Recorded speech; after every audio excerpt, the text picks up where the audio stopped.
Good start, everybody. Why are you doing that? Why not? You're never normally around to do that. Well, I am, so I'm doing it. Okay.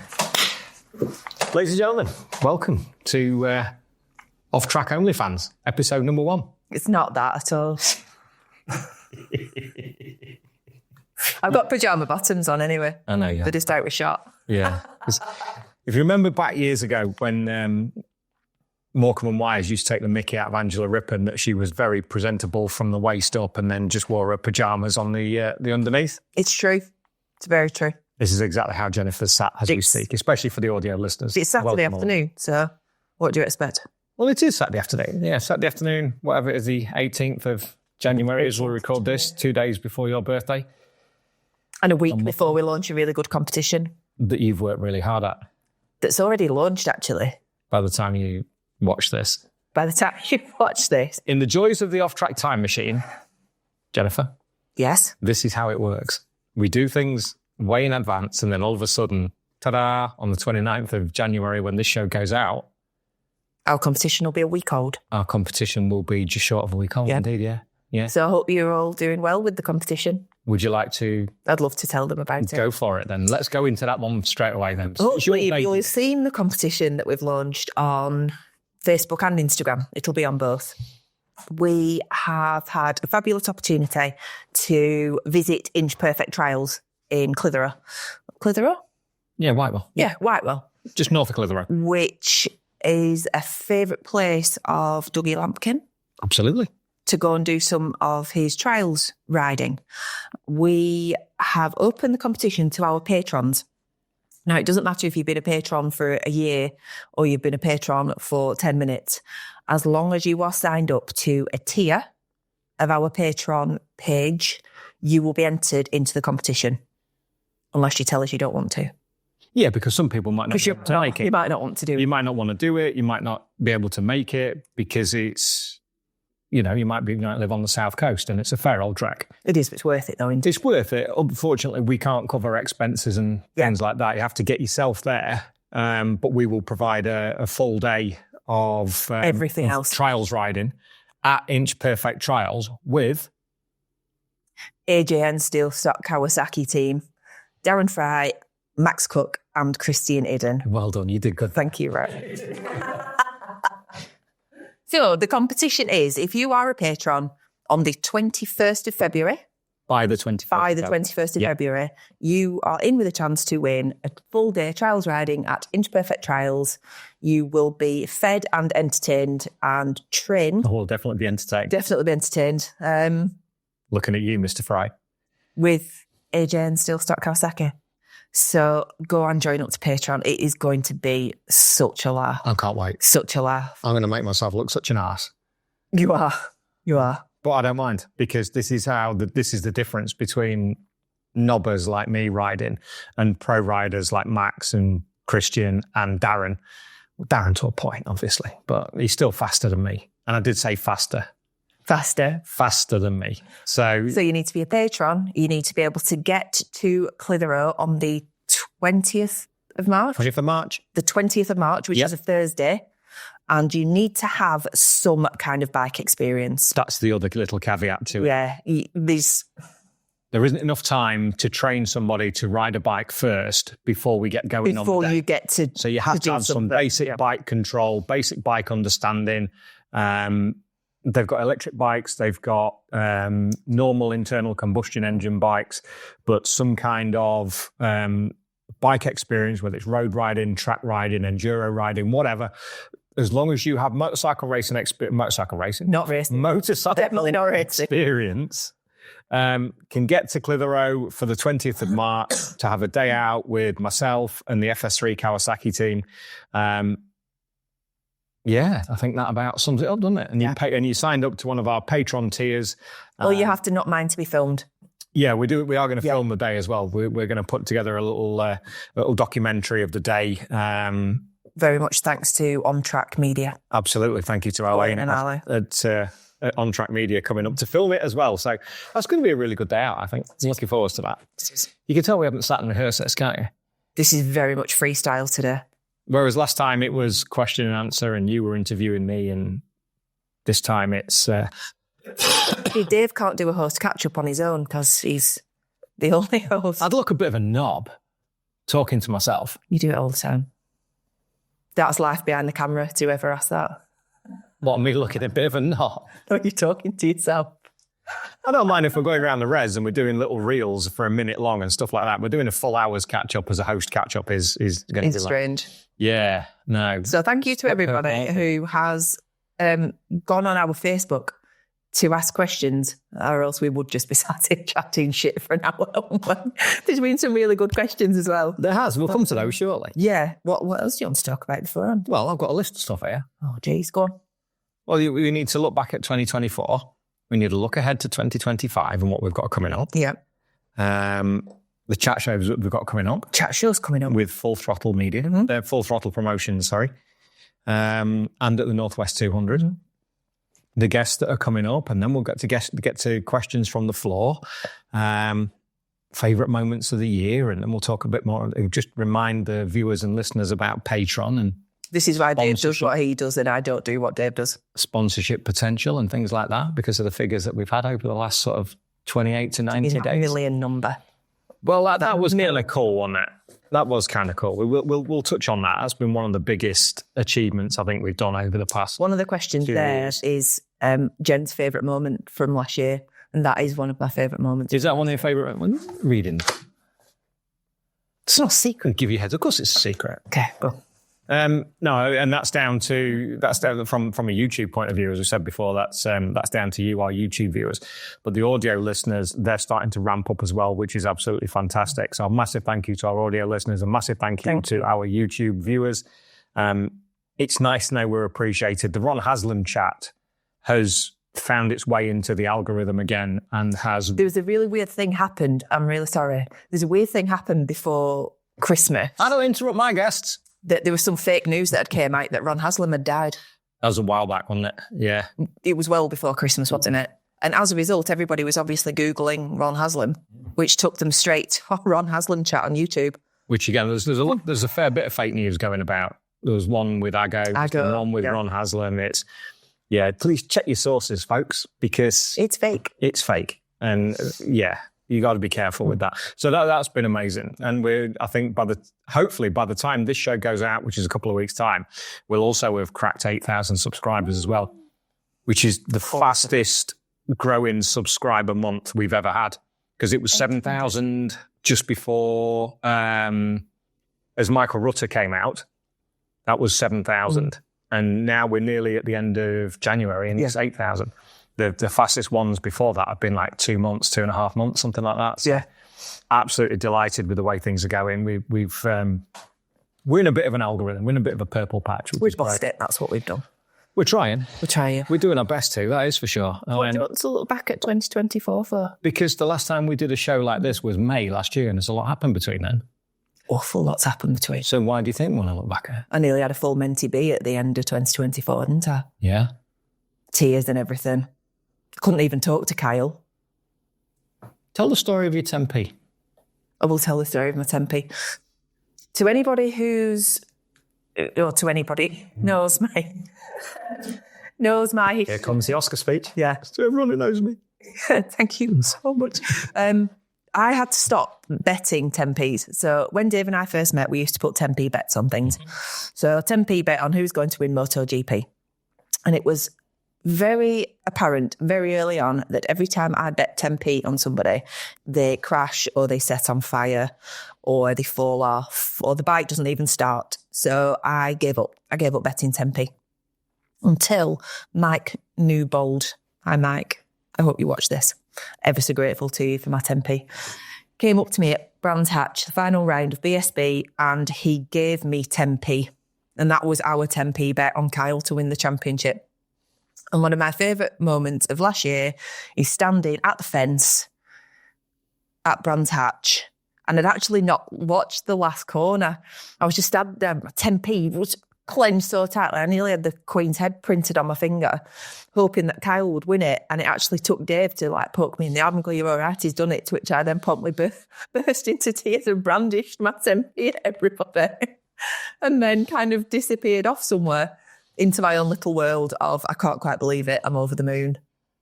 I mean, it was an incredible day. It was. It was an outstanding day, and I think we did tell that story on the live show. I don't know how many people saw that, but going on as a proper mainstream show that we're doing rather than a live YouTube show that we've had, that also have been really good this last year. Had Tommy won it, brilliant. He'd have been deserving of it. Yeah, he would. Had Kyle won it, which he did, he's deserving of it. It was one of those days where it'd have been like, yay, oh, hey, oh. It just... I'd sent Kyle a message earlier in the year that just said, and as soon as I sent this message, I regretted it immediately. Because I sent him a message to say, you are my guy for this year. And I thought, oh, fucked it. That's it. He's never going to win now. So thank you for restoring my faith in my Tempe betting. In your ability to win. And my ability to not make people crash. I mean, we said it on the live show. It was a brilliant end to the season. Tommy was fantastic. He kept Kyle honest. He could have won it in that last race. Kyle did what he had to do, and a massive kudos to him. And I'm really looking forward to our chats that we've got with Full Throttle Promotions. And if you haven't seen it on our Facebook page or on Full Throttle Promotions page, I am hosting a chat show with Kyle at the Brackenborough Hotel on the 7th of February and the Hellaby Hall Hotel near Rotherham on the 8th of February. There's a 2-course meal. There's a chat show with myself and Kyle. Then there's a charity auction. Then it's questions from the floor. And I can't wait. I'm really looking forward to that. Kyle's going to be such good fun on those days. We'll put the link to the tickets in the show description below. Tickets are still available for that. So if you want to come along to Louth or to just outside of Maltby, the Hellaby Hall Hotel is just off the M18. You'd be more than welcome to come along and join us, and it'd be great to see you. Also, we got a message a couple of weeks back from the Northwest 200, didn't we? We love the Northwest 200. Which is one of the questions that's coming up later on, the favourite event of the year. Yeah. To do a little bit of a chat show on the Friday night in hospitality. So it's going to be such good fun because I'm also on board to go into the hospitality because there's usually some really good music on. And a lot of shadowy figures dancing like lunatics by about 11:30. So I'm all for that. We're all for a bit of a knees up, do we? Yeah, also that. That's something we're looking forward to. So these chat shows, they're the kind of thing that we want to kind of explore a little bit more in 2025 if the opportunity comes up. We had a great season again this year with Kyle Campbell on the fan merch stage, having us up, chatting to him and a couple of the riders over the year. He's been good fun. So a massive thank you to Kyle and to fan merch and Velstaff for promoting the show. I'm coming to that. If you don't write it down, I don't know. Well, you know, Levine seems to be looking. I know what's in my head. We also did a go on, do it again. Belstaff chat. Belstaff, not Belfast. No, not saying Belfast. Neal. No. Trying to talk myself out of saying Belfast because I've got it into my head that I shouldn't say that. And it was Belstaff, and I didn't trip up at all. We had a long chat with Davey Todd. Yeah. At Alton Park, and then Tom Neve at Brands Hatch as well. 2 great chats on the Belstaff little stand that they have in the trade really area. Cool. Yeah, it's good. It's good. They looked after us really well. So a massive thanks to G2F Media and to Belstaff for asking us to do those. They're good fun. So weddings, christenings, bar mitzvahs, anything like that. If you want us to come along and talk crap for a little while, then, you know, we're getting reasonably good at it anyway. People seem to enjoy what we do. And also we did the FS3. That's good fun. The FS3 VIP chats with Jason at the time and Max. And did happy birthdays. We did happy birthdays and all sorts of things, didn't we? No, it was good. Maybe the same again next year. We'll see what's going on. We don't know what's going on for 2025 yet, do we? We don't know what's going on with whether we'll be at BSB, what we're going to do, how we're going to get there, whatever. So I love the fact that Dave thinks he's not going to go to BSB. Whereas in reality, if he had to crawl under a fence somewhere... Might have to. Yes, might have to. As long as the podcast can afford it, we'll be there. That's the main thing. What else do you like about 2024? Well, said like about last year. World Superbikes, MotoGP. MotoGP was super cool, being the first podcast to ever be allowed to film tell the people their chats. It was a chat between me and you. And tell the people, is it the audio listeners and the video listeners, and we're talking together. This is a chat. It's a conversation. Oh, you'd be coming on here and bossing, you're not the boss of me. You'd be coming on here and bossing me about. MotoGP was cool, wasn't it? MotoGP. No, it wasn't. It was actually about 35 degrees. It was a bit what? It's far too hot for me. Yeah. Oh, my God. 21 degrees and a strong prevailing wind for you. 18? 18. Something like that? Yeah. Yeah. But no, that was cool. The videos weren't as well received as I'd hoped. That's down to what you, our audience, enjoy. Throw Ron Haslam out, throw John McGuinness out, throw the big names out, and we get some great results from it. We get they're widely appreciated. Very much so. But David Alonso, who reached nearly 1,000, who's been christened the baby goat, the Moto3. I think he's a glorious young man. He's incredible. He really is, yeah. And that kind of disappointed me a little bit. And that's nobody's fault. That's just the way the cookie crumbles. Excuse me. We know where our audience lies. We know what we do for this year now. The experience was incredible. It was really worth it because it was quite stressful. I found it quite stressful. It was on the Thursday, it certainly was. Yeah, because you had to be at certain places, certain times. And we're not too bad in World Superbikes because they're usually we've met some of the people before or there's some kind of rapport involved before we get there. But at MotoGP, it's very formal, it's very straight. So yes, you can do this at this point. Yes, you can do this at this point. And you're like, okay, we'll be there. And also, there's not many podcasts are allowed to video there. We were the first. And we were the first. So therefore, when we turned up for some of the appointments, the initial reaction from the PR people was, I don't think you're allowed to video. Which made it a bit like... Watchers. Oh, we are. Well, I'm not arguing with you about it. Honestly, this is how we brought it. Yeah. So, yeah, but it was unusual to see it. Yeah. It was unusual to see. Good to talk to Taka before he announced his retirement. Yeah. That was cool. I enjoyed that one very much. Lovely man. Absolutely, very westernized. Yeah, very. In terms of Japanese culture, he's very much a Western Japanese fella. He was great. Taka was so cool.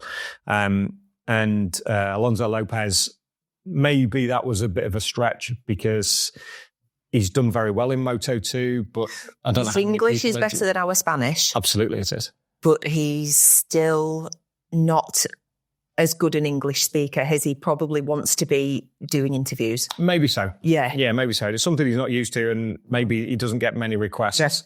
Yeah. So it may be a bit of a surprise that an English-speaking podcast wanted to have a chat. Yeah. But the David Alonso one, you did have cool trainers. Fabulous trainers. The David Alonso chat is one of my highlights for this year. Yes, that kid's going to be special. And then your favourite, Hervé, awesome. Hervé Poncharal, awesome man. If everybody in the world could be a little more Hervé, that would be great, wouldn't it? The world would be a much better place. He sees joy in everything, music, places, people, the sport, everything. Yeah, everything's a wonder. Yeah, everything is a wonder. He's like a child. Yeah. He's actually like a child when it comes to how excited he is about things, which I love that in people because everybody's kind of a bit cool. It's cool to be not fazed by anything these days, isn't it? Whereas Hervé is like, his eyes are like this big. Incredible. So if you haven't seen those, they're in the back catalogue. They're there ready for you to go back and watch if you so wish, and you'd be more than welcome to do so. World Superbikes Top Rack was super cool. Oh, yeah. Remy Gardner. It was just to get changed, though, didn't it, at the end? No, with the interview, not the... Oh, right, so... Yeah, the interview was mega, but that last bit when he won was like... Oh, yeah, well, that took a while. Bloody hell. Yeah, we've seen quicker... To any women watching this, change. All I can imagine is that, you know, when you've been to the gym, you can't get your sports bra off. I think that's what happened to Top Rack in that tent at the end. I think his suit was literally stuck to him with sweat. And he couldn't get it off. So that's what I think. So I think there were people in there drying him like... Or cutting him out of it. Or cutting him out of it, yeah. But it very much smacked of that, didn't it? It did a little bit. Yeah. I meant the interviews that we did. Yeah, that was kind mega. of follows on from what we were talking about at MotoGP. Because he did just take the mickey out of you a little bit, didn't he? Which is fine. Yeah. Yeah, I can happily... The twinkle in his eye was fantastic. He so enjoyed it, didn't he? It did. Yeah. Who else we have? Sam Lowe's was superb, I thought. Yeah. He was honest as always. And then Remy Gardner was superb for half an hour. Once we got him warmed up, once we got him chatting away, I thoroughly enjoyed the sort of the second... Well, the challenge. It's not the second tooth. It was a little bit in the first 10 minutes. I went out for a track walk because I could feel that There was a lot of people in the back of the truck. Yeah, there was, yeah. All in a very small space, so smaller than this kitchen table. There was about 6 people in there. Yeah. And there was just a vibe from Remy for the first 5 minutes of, I don't want to do this. Who the hell are you, kind of thing. So I took myself off for a trap walk. And his press officer was sat. And his press officer was just out of shot as well, which is never the most it's stressful, relaxing for a rider. So I went out of the way, I got absolutely wet through at Donington World Superbike. You know, when you're into, it's going to be not the easiest of openings when you speak to a guest and you go, so nice to see you, how are you? I'm good. And that was it. And then I left. Usually you need a bit more than that. So then you put you on the back foot because you're expecting a longer answer. So you're not waiting to speak straight away. You're like, good. What are you expecting from this week? And then there's all of a sudden the hamster wheel in your head all of a sudden starts going at 200 RPMs trying to like find the hamster starts having an epileptic. So just... yeah. So I wasn't expecting that, but once we got into it, talking about enduro riding and everything else, so that was brilliant. So I'm looking forward to hopefully chatting to him again this coming year and find out where he is and what's going on. It's more important. I haven't finished yet. Okay, go. This happens all the time. This is life behind the camera. I'm really looking forward to speaking to his dad on Tuesday. That's going to be such good. He's such a superstar of the bike racing world. And I haven't seen a podcast with him ever, I don't think. I'm sure he has loads out there. I know of at least 2 that he's done before. Recently, though? No. Weirdly, there was a Facebook thing came up. Facebook memory came up the other day, and it's 11 years since I spoke to him. Well, there you go. Maybe he's just not... When I did it for Motopod. He's not done one since. He maybe hadn't. I scared him off. But no, looking forward to speaking to Wayne Gardner on Tuesday. We're doing it remotely. He was at Newark last week with Reg. This didn't work out, did it? I know quite a few of you went to that and thoroughly enjoyed it. And it'll be nice to talk to WG again because he's got some great stories and it'll maybe be an hour and a half, something like that. Yeah. The remote chats go quite well. And we need to do a few more of them because it's fairly expensive to get to Monaco to go and chat to Wayne. It would be nice. It would be amazing. Wouldn't it? But that's where sponsorship comes in and allows us to do things like that. But I don't think anybody's going to sponsor us to fly to Monaco. I don't think anybody's going to sponsor us at this rate. We've had some great sponsors over this last 12 months. Yes. But the future's looking a little bit barren without them so far. So we'll see. You never know what's around the corner, do we? We never know what's around the corner. So what was you going to say, sorry? There's something I've noticed with motorcycle riders last year. What's that? The best questions that you can ask motorcycle riders are not about the racing that they're actually doing. It's about every other kind of racing. So, for example, Christian. You ask Christian Iden about BSB, and he will talk to you about BSB. Ask him about enduro riding or trials riding. He's like, whoa, well into it, isn't he? How's it go? Whoa, like that. He's right, and that's what we try. Really?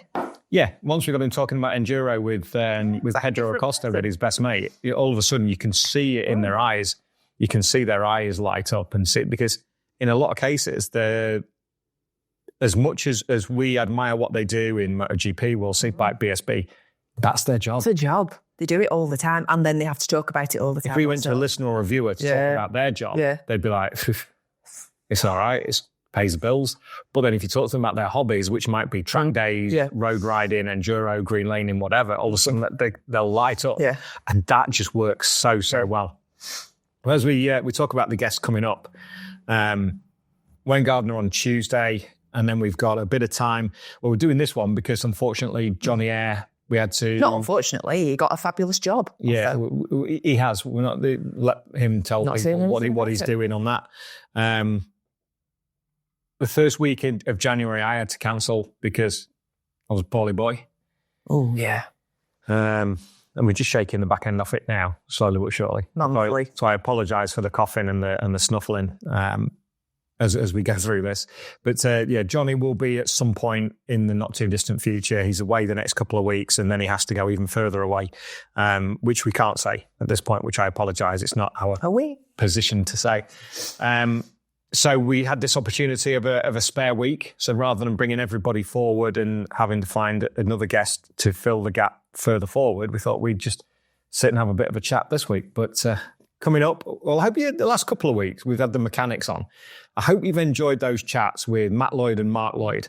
It was a bit of an experiment to see how you, our listeners and viewers, would react to it. And a lot of people asked for it, didn't they? And it goes to show how much our listeners and viewers trust us with what we're putting out and the guests. So even if people haven't heard of them before, even like Brent. Yeah.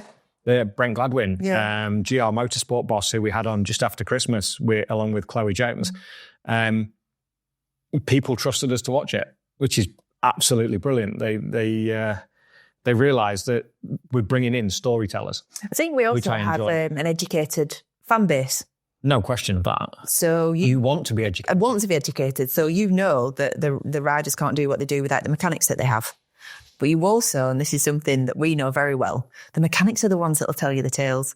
Yeah, they don't care. So a rider is never going to tell you that they made a tit of themselves, whereas their mechanic, straight in for a story, they'll tell you. Keo's, I would be surprised if Keo decided to say that he used to do an impersonation of the Terminator naked on a pool table in Laos. I bet he's never ever told anybody that. Maybe not. There you go, see. We need to ask Neal Hodgson about his hot coals trip in South Africa. Oh, we were. Yes, with his blistered feet. Who's told you about that? That was on Matt Lloyd's chat. Ah, okay. When they were with GSE Ducati. So they're all landing each other in it now, Absolutely. aren't they? Yeah, brilliant. Yes, the only ones that didn't land each other in it were Matt and Mark. Yeah, they didn't land each other in it, which was superb. The brotherhood with the Lloyd boys. And I really enjoyed the one with Pop as well. That was cool because with the career that he's had and the 3 World Championships. There's Where many were we chatting to him last year? Was it Brands? Yeah, outside Brands. What a funny bloke. Yeah. Oh, he's superb. Absolutely superb. And it shows how small the racing world he is as well. We're only, we'll come into that with some of the questions as well. We're only really 2 steps. There's 2 degrees of separation from pretty much most people in the racing world. So it's a small little tight world. So you have to be good. It's right to be right with everybody, because if you're not, it'll soon come round and bite you in the arse. And it doesn't take much to be kind, does it? That's why we do this and just be nice to people. Somebody slated me on YouTube. That you were too nice. That I was too nice. That it was all platitudes and it was a good thing that I didn't see the comment. You didn't. And being matey with everybody that I do the chats with, because invariably we're fortunate enough to have some kind of relationship with not every guest, but almost every guest that we have. And this guy just laid into me and was like, go back to the day job, do this. Like, well, you can't please everybody. Not everybody enjoys what we do. And I have no problem with that. It's also naff off. Still watch it. It took a lot of effort to make that comment, but he still watched the show. So I don't know. But for everybody who does comment, who does like and subscribe, thank you. Your support's amazing and long may it continue. But it just surprised me that we don't get negative press too often. Not too often. But he really did lay into it. He enjoyed himself, didn't he? Hopefully he slept well that night. That was a good thing. I nearly posted it on social media for a pile-on, but it's not. We don't need to do that. We don't need to. We look, but we don't judge. Yeah, it's exactly right. We're happy enough with where we are and what we're doing, and you absolutely cannot please everybody. So coming up over the next month or so, hopefully Johnny Eyre will get a day with him at some point when he's finished his travels and in between rounds that he's going to. Neal Hodgson, big fan. Finally. Big fan. Finally, the first week of February. It's been difficult pinning him down because he's just with so Neal. busy, isn't he? Yeah. And Birmingham. He used to live just down the road, which his dad does still live down the road. Which would be really handy if he lived down the road. Was it Birmingham? About 5 fields away. About 5, yeah. But we're looking forward to sitting down with Hodgie. That's going to be a good one. We've got an open invitation with him, so we'll go through as much as we can. It's going to be a long old chat, that one. And he's going to listen to somebody else's Burnley accent for a couple of hours. Yeah, that's yours as well. And also Keith Ewan that same week, which I'm really looking forward to. And we are going to go down the road with some more mechanics as well. We're going to talk to Stewie Smith, who currently works at Pata Yamaha and World Superbikes. We're going to have Spanner back on as well. We love Spanner. We do, no question. Doesn't scare me anymore. He did, but he doesn't anymore. The brilliant Mark Hanna, whose son Tom is working with Jack Kennedy Yes. at Honda. So Jack won Best Short Circuit. Best Short Circuit Rider at the Irish Awards last night. Speaking of which, if you haven't seen Michael Dunlop's speech from that, go and watch it. Lovely. Because that is incredible. Yeah, lovely. I have a huge amount of respect for Michael Dunlop. I think he's an incredible rider, and I think he's a great human as well.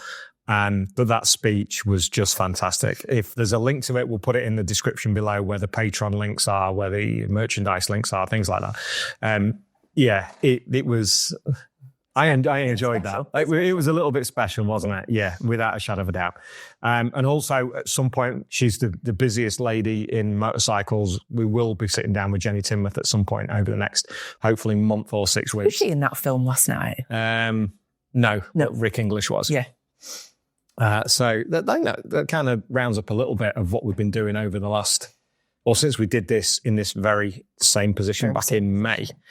Which I thoroughly enjoyed. I'm not nervous this time. You were last time. I was. Oh my God. But you did all right. I sweaty hands this time. You did all right. Not sweaty. Why would you do that? Just to show the viewers that they're not sweaty. And for the audio listeners, you just wiped your hands on my sleeve. Wow.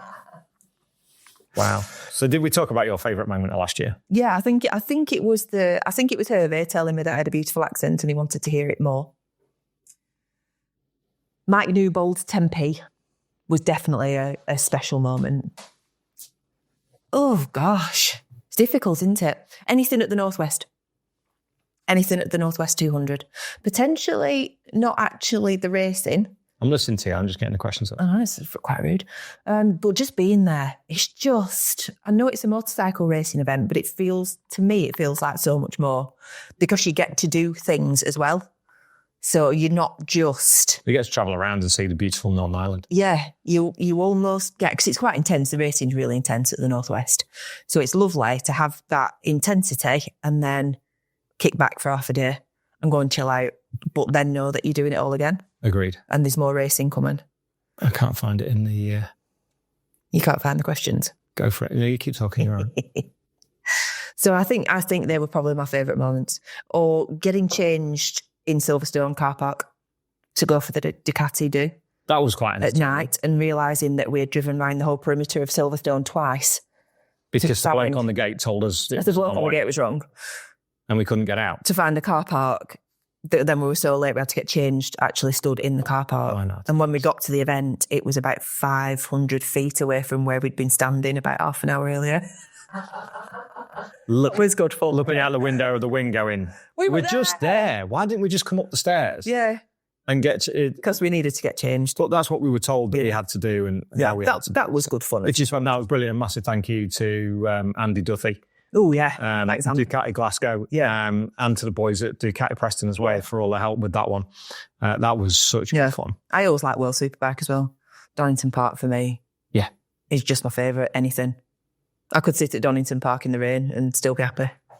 And a massive thank you to Andrea and to Ian Wheeler for what they did there for what you did as well. Thank you to all of you for helping us. Same again in July, hopefully. The accommodation is already booked. Right, do you want to go through the questions or shall I? Crack on. No, you crack on. All right, boss. Blimey. Normally I know what I'm doing with this, but now you like directing things. You a little bit, yes, a little bit. Okay, shall we start at the bottom and work our way up? You could press newest. No, because we've got some of these at the bottom. Okay. Lots of questions, thank you. I'm hoping that some of them aren't too technical so I can join in. Yeah, you can. Yeah, okay. So that one, that's all right. They've had replies to them. Well, the first one, I guess, if we'll work with this one. We replied to it on the actual feed, I think, at one point because we'd done it previously, from Dave Rutherford. Would you consider doing a joint podcast with the guys from Chasing the Racing as a one-off? I think it would be class. Possible title, as in the off-season, we may be off track, but we are still chasing the racing, which is a great title. And the short answer, yeah, absolutely. If Grace wants us on at any point in time, If Not us, you. If all right, then me. Far too much testosterone in one very small space for Matt. If Grace is super short of guests and they need a week to fill, I'm sure the crossover would work. We did one 2021, I think it was. Yeah. We did an off-track Chasing the Racing crossover. There was myself upstairs in the back bedroom and Chrissy and Dom on the computer up in the northeast. And I listened to it again the other day. I just had it on in the background and it was smashing to hear Chrissy's voice again. And so it's easy for Chasing the Racing because they have so many hosts. Yeah. That they can do a host catch-up so easily. So they're really popular for them as well. They don't need to be short of guests, do they? Because they can just all jump in there. That's right, exactly. Yeah. They're all up in the neck of the woods, aren't they? It's brilliant. But yeah, the short answer is yes. Yeah. We'd love to. If the offer was open, then not a problem at all. And also somebody asked about having Dom on the show. No. I'm only kidding. I'm only kidding. No, I've seen him for ages, actually. No, we've not seen him to chat to. I didn't even see him at the North West. No, we didn't. I obviously saw him race. We saw him at Alton Park. Yeah, he was, and you might not have done. He was chatting to outside Jamie Lyons' awning. No, I didn't. He was chatting there. Asked him then, he said yes, but then we never managed to do it at the Northwest, and I've not seen him since. So if the opportunity arises, and Dom, it's been 2 years because the last time we had him on was... And he's got a big year this year as well. Yeah, he has, with WTF. Yeah, with the WTF squad. Oh. It's not, we're the future. But the last time we did it was 2 years ago at Excel, when we first started doing it. Oh, yeah, bloody hell. And we saw the Sheffield United squad out on there. Highlight of the year. All in all. So yes is the answer to that one. That was Richard Goodwin asking Dave Croxford. Yeah, no, we do. I'll prove that to him. Maggie, where's your question? Maggie Day, am I allowed to ask a question as I'm special? Maggie, where is it? Paul, how you know? I enjoyed chatting to Paul. Bryn Jones, is it Jen? It's Jen that needs the glasses. Thanks, Bryn. Thanks, Bryn. Kind of you. That's actually questioning my taste, which is quite rude, actually. Dale Kroll, if you had a race team and had to pick 2 riders, past or present, who would it be? And it can be anyone from BSB, World Superbike, MotoGP, or Roads. So do you think we're just picking our favourite riders? It's kind of, yeah. If you're a race team boss, would you pick your favourite riders or would you pick the riders that'd win? You'd pick the riders that'd win. Right, so who would you pick? The ones that have won.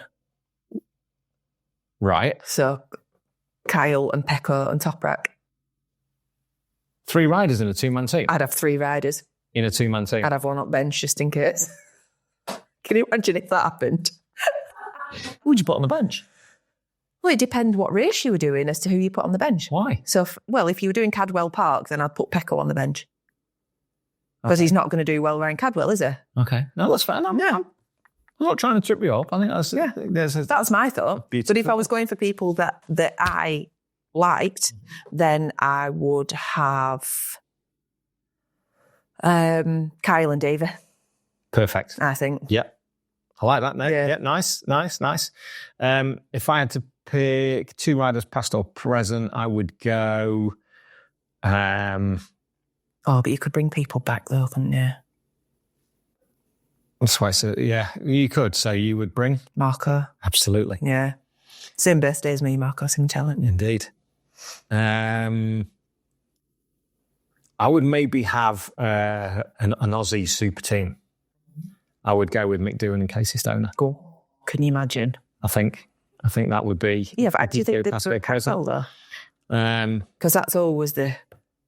I think Casey raced Cadwell in super teams. Did he? He knows which way it goes. Imagine him coming back to it though. Yeah, it depends what you put him on, doesn't it? Well, yeah. And this is the thing. It's quite a big question. And then otherwise, you could, if you were looking sort of world champion level, Toprak and Pecco. Yeah. BSB level.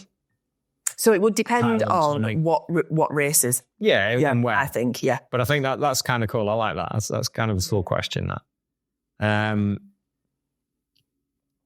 From Neal Titley, he's given us a list of riders to talk to, and some of those we can get. And some of those we can try and get. The list that he's put down is Stuart Easton. Rat boy. That won't be a problem. It's just getting up to Scotland and having a chat with him because he's not too far from another highlight of the year. That's just reminded me. The chat show for Simo's book launch with Stewie Barker. Yeah, he enjoyed that. Yeah. That was really, really cool. Yeah. That's on the list as well on the YouTube channel. That was super cool to do. Really, really enjoyed that. Stuart Easton, JT, Shaky, Lee Johnston, Jim Moody. Absolutely not. Jim won't do it. He's happy under the radar, and I fully respect that. I've even followed him on Strava to try and tempt him. And we're following each other on Strava. He's happy to give us kudos. Yeah. And I think he would sit and chat in the pub. Yeah, but I don't think he's... But it's not, no. Don't want, does it? Unfortunately not. James Hillier, hopefully we'll catch him early part of the season. Jonathan Palmer, Matt Llewellyn. Matt Llewellyn won't come on. Jonathan Palmer about? I don't know. I'll do some research and talk about the championship as a whole. And there's a point now where it's just gone black and it's just come back out of it again. Anyway... Terry Reimer, Rob Mack, no, because he keeps just ghosting me from my messages. Whit will come on again. And Rainey Schwanson doing. Oh. No pressure. No pressure. But we know people who know them, so maybe at some point... That'd be a joy, wouldn't it? Those, yeah, that'd be a joy. There's loads more you can keep on typing and someone else needs a chance. One thing I would like to get to know is how do you go about getting an interview with the riders? Is there a set time you're allowed, format, what you can and can't talk about, etc.? Keep up the good work. Love the podcast. Thanks, Neal Titley. Usually it's at BSB, it's a matter of tapping him on the shoulder and just saying, excuse me, mate, do you want to sit down? There's none of them precious at BSB, is there? No. And everybody's friendly. Almost every rider to a man is like, let's sit down and talk about you for half an hour. Okay. Yeah. They're their own best subject, which is absolutely the best way to do it. Yeah, they should be because it's self-promotion, isn't it? It is, yeah, exactly. Yeah. Exactly that. There's a set time at MotoGP and World Superbikes. You have a press officer usually behind the camera or just out of your eye shot, especially at BMW when we only had 7 minutes with Top Rack that went from 15 to 10 to 7. And MotoGP, you even have to be careful what you show in the background of the shot. Yes, you do. So we weren't allowed to show the paddock in the background of the shot. It has to be a black. Was World Superbike a bit cooler about that? They're not too bad yet. Yeah, they were easier this year. They were good with us this year. Yeah, MotoGP super, super strict. But yeah, there are certain things. In MotoGP, you have to talk about the current weekend. It's very difficult to do evergreen content at MotoGP unless you're with a team owner, like with Hervé. But with the riders, you have to talk about the previous round, the next round. You've got 10 minutes. It's question, answer, question, answer, question, answer. Unless you kidnap them. Which is still illegal, unfortunately. Yeah. Frowned upon. It is frowned upon, indeed. So, yeah, but BSB, if you sat down on a Thursday night, a Friday night, they'll sit and talk for as long as they want to. We're really fortunate like that. So, no, it's fairly straightforward with the interviews. It's just who wants to do it and when. So, thank you for that, Neal. Let's have a look. El Pedro, Dave and Jen, please can you have a new BSB season catch-up with Stuart Higgs? Great work, guys. Yes, we can, but that won't be till the first round, probably. And also, let us know what you'd like to know from Stuart, because last year you caught up with him at the bike show, year before, because there were a lot of rule changes for BSB. Yeah, there were. So he was dead keen to clarify the rule changes and the new specs and the new races, wasn't he? But I'm not sure that anything's changed this year, has it? Tyre compound changed last year, but I don't know what will change this year. There's always evolution of the regulation. Yeah. So, yeah, it would be great to sit down with Stuart in the first round probably, or at one of the tests if he's got time. So we'll certainly do that, El Pedro. Thank you very much. Let's have a look. Gary Burrell, just listened to Brent and Matt's podcast. Both a great listen. Great to hear something different. Thanks, Gary. Stella Campbell, what was your very first involvement with racing? I was 14 years old and got asked if I wanted to help collect gate money at East Fortune in Scotland. I'm in my late 60s now and it changed my life completely. Oh, that's lovely. That's fabulous, Stella. Thank you very much. My very first involvement with racing was with Jordan Weaving. Yes. That was my first involvement with a rider in racing. Before that, just a fan on the bank and grown up enjoying racing and loving racing since I was sort of 5 or 6 years old. And now here we are running our own podcast. It's doing all right. And I'm still a fan on the bank, technically. You are? I'm behind the... behind. Don't really have any involvement in it. I just turn up. You just turn up and help follow me around. Just follow me around. Yeah. Andy Kerrish, who's your top 5 road racers over the last 30 years? And who's your top 5 circuit racers over the same period? Top 5. I think that's Manx Andy, who watches on YouTube. Oh, is it? Yes. You try and match your Facebook profiles to other profiles. The top 5 road racers. Road racers. Do you want me to go first?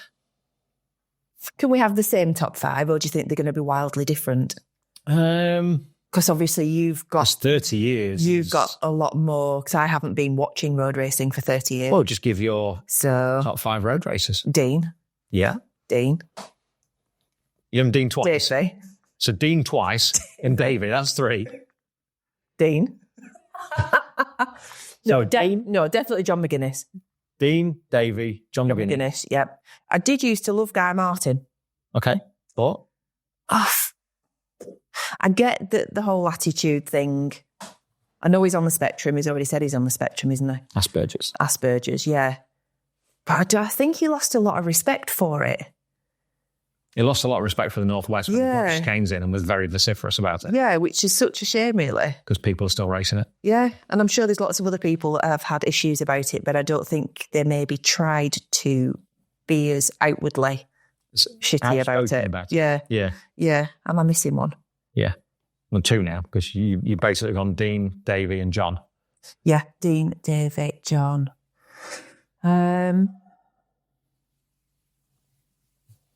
I like Hickey. That's fine. I like Mike Brown. And Mike Brown? I really like Mike Brown. Because he's so quiet. He is. Oh, I like Paul Jordan as well, though. Oh, that's 6. Oh, balls. No. That's all right. That's cool. I like road racers. You do? Yeah, I do. They're a bit more earthy. Earthy. A bit more earthy. We love an earthy road racer. Top 5 short circuit racers. So that's Grand Prix, Wilson, like BSB. Who's your first one? Kyle. No, this is really difficult because liking them as racers or liking them as people are going to be 2 completely different things. It doesn't stipulate, so they don't have to be particularly the most successful. So maybe who do I like watching or who have I liked watching? Yeah. So my first 2 were from when I first started watching racing, which was World Superbike. I watched World Superbike with my dad. So Neal. Yeah. And Colin. Yeah, Neal Hodgson. Yeah, Edwards. yeah, were my 2. Kyle. I love Ben Spies. Ben's Pies. Ben's Pies. Yeah. Ben's Pies is awesome. Kyle. Got that. And yeah. You can't have him twice. Swanee. Swanee? I love Swanee. I do. Scotland one for Scott Swan? Yeah, I do. I love Swanee. I think he is so loose in his racing. And his life jumping off. And his life jumping off stuff. Yeah. And he's just like... He's a free spirit. He's a free spirit. Is that what he is? Yeah. Is that what he is? It makes me smile. It makes me smile when I see him about. And his dad's cool as well. And his dad's really cool. Rely Mike. Yeah. Well done, Mike and Scott, for winning awards. Yeah, so the awards at the Irish awards last night. Fantastic to see that. So that's good. Yeah. Excellent. Bit random. People are learning more about you than me in this episode, which is good. I like it. Top 5 road racers for me. John McGuinness, without a doubt. Joey. David Jeffries. Michael. Yeah.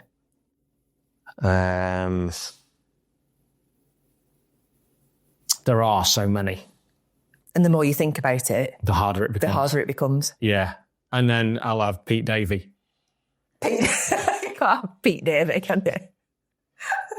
It's 2 people. No, Pete Davey. It's 2 people. That's just not. Pete Davey. And short circuits as a kid, undoubtedly Barry Sheen. Yeah. Freddie Spencer. I was a massive and still remain a massive Wayne Gardner fan. Casey. Big Casey Stoner fan, weren't you? Yeah. Yeah. And Paco. Yeah. It's a good pick. There are others. Yeah. It's like when people say, what are your top 3 podcast episodes? There are 10. So you can't have a... So it's very difficult. You can still have a top 3. It's difficult. Yeah. It's very, very difficult to do. So thanks for that, Andy. Hopefully you're all with us and enjoying this and listening to the thoughts that we have. Malcolm Sharp. Looking forward to this, guys. So many things to cover too. The runners and riders in BSB. How will Rory do on the Ducati? Storm on a BMW. Leon on a Ducati. Brad Ray back with OMG. And John McPhee riding in the UK. Can't wait to hear what you guys think. I'm really looking forward to seeing Brad back on the OMG bike. That's going to be good fun. He's like sitting in his armchair. Yeah. He has no issues with that bike at all. An old pair of slippers. Yeah. I think he'll just jump on and he'll do well. When I spoke to him before Christmas, the overwhelm, and I might be wrong with this. It's Siri. It's Siri. Siri. The overwhelming feeling I got from him was that it's like when Shaky came back from MotoGP World Superbikes. You have to up your level. You have to be right on the money from FP1. All the time. There's none of this, take your time, you've got to do this, because you had to be right at the level, ready to go into FP3, Q1, Q2, yada, yada, yada. So I think now if Brad brings that level of riding to BSB, FP1's going to be crazy for everybody. Throwing on an old pair of slippers. He's coming back to prove a point. He's had 2 bad years in World Superbikes. They weren't what he expected. Mm-hmm. That great result of 6th at Imola seems like a million years ago. So he's coming back now to prove like I can still do this, and I am going to do this. You don't lose your talent. He's not lost his talent. No. You don't lose. No, it's just a bad situation that he found himself in. I agree completely. So I think that Brad will be up there from the get-go. He is not coming back to... He's not coming back to make up the numbers. That is for sure. Rory on the Ducati, that will be an interesting prospect. The Ducati is not the easiest bike to set up in race trim. So they're going to have the work cut out in getting that ready. I think the bike will suit Rory better than the BMW did. Why? Because it's a much more focused race bike. It's when you look what Glenn can do with it, when he's ragging it around, his body positions all over the place, he's literally grabbing it by the scruff of the neck and it will do what he wants. It's a really compliant bike. Yeah. Whereas on the BMW, Rory would barely move and the bike would be stepping out. So he's going to be a lot more comfortable on that. He's going to have a lot more fun on it. When does the testing start? When a team's allowed to... Beginning of February, I think. Right, okay. I think there's a ban up until the end of January, I think. Don't quote me on it. But he can't be riding the Ducati, can't he? Yes, you can ride just stockers. You can't ride your super bikes. Yes. So the stockers, he's been out on a street bike around Portimao before Christmas and was pretty quick with the times that he was doing compared to what Pecco and Bears and the rest were doing when they went there early part of last year on similar machinery.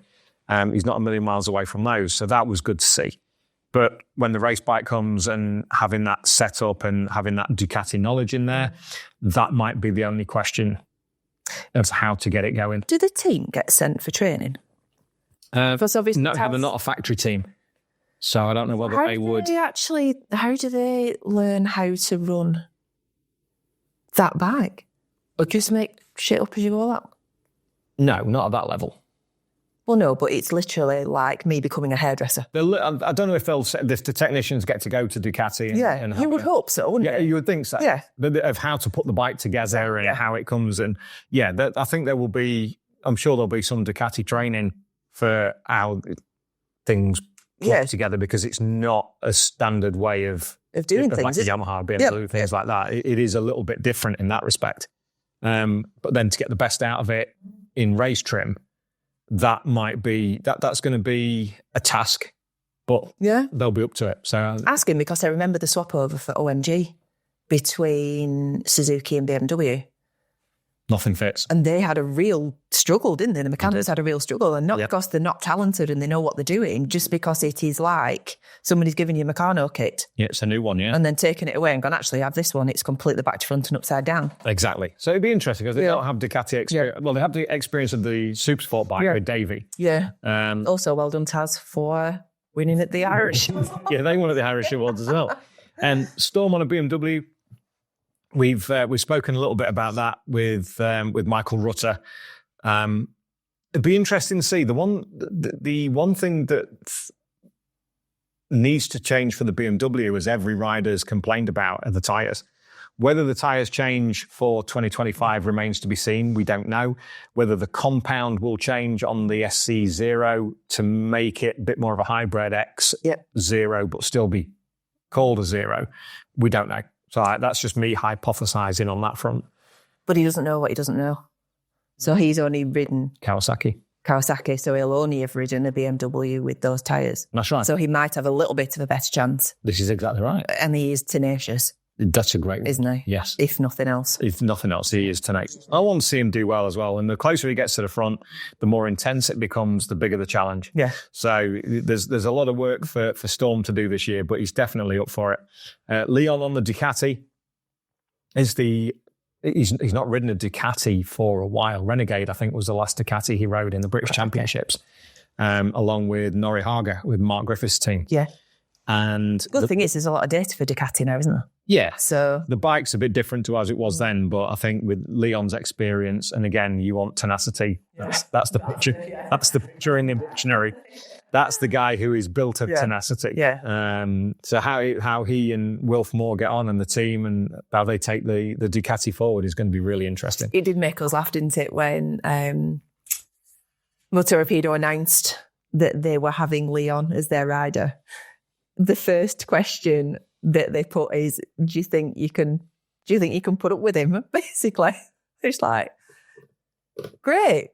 I'm sure that's going to be a match made in heaven. That's obviously what they're expecting. They're not expecting it to be an easy ride. No. They're obviously expecting to get some good results from Leon's an incredibly demanding rider. Yeah, but you wouldn't put up with him if you didn't think you were going to. Yeah, so exactly that. They obviously think he can do well. He has you know what you're getting with Leon. Yeah. And he'll come back into the garage and the old head will start going like this. And there's many, many ways in which I see Leon as 50 Shades of Grey, whereas Wilf is black and white.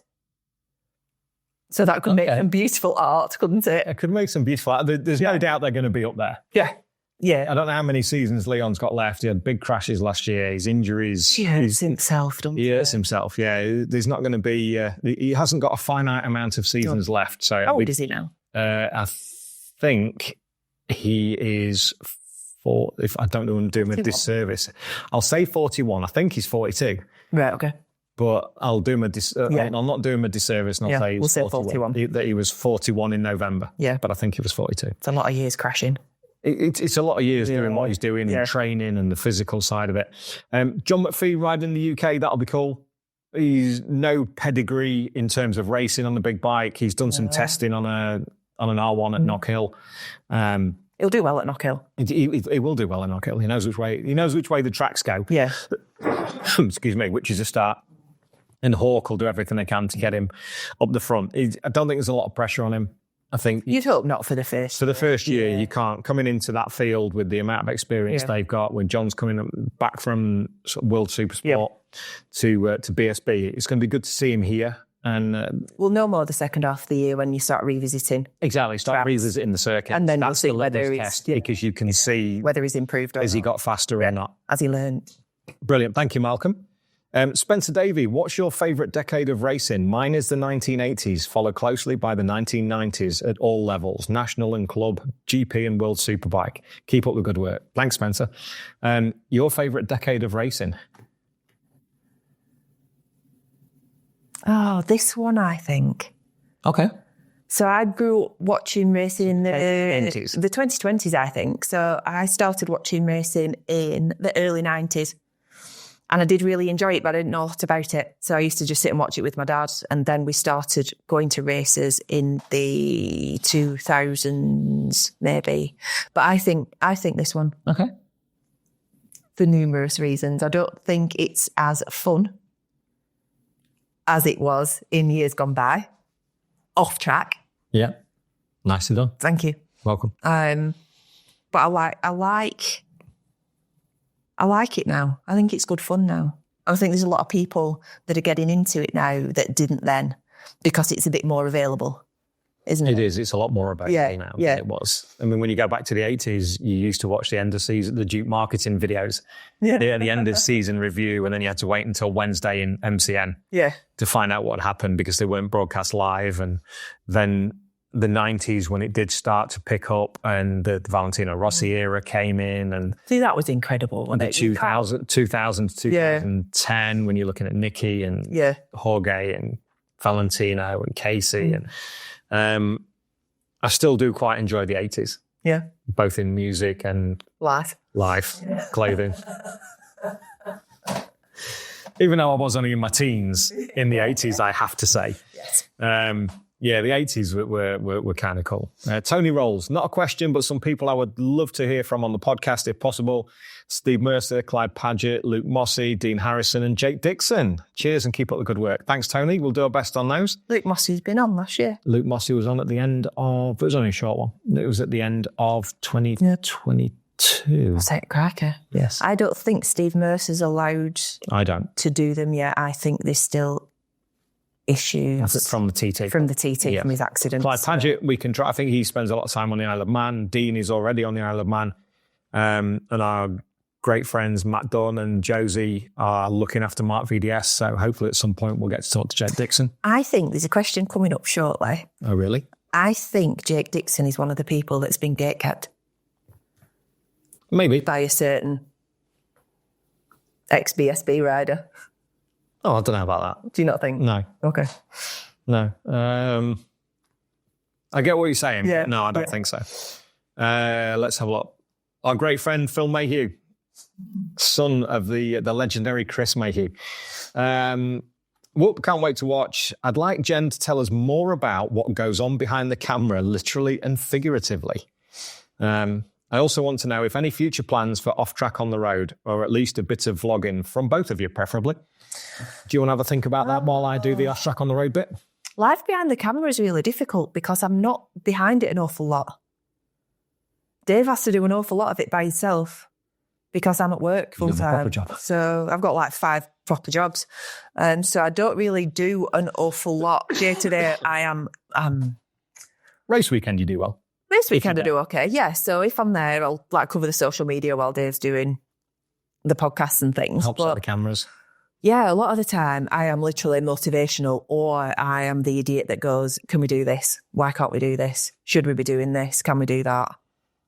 And Dave is, what can I say? I don't know. You're not very brave sometimes, are you, with what we can and can't do? No. Whereas I don't know that we can't do it.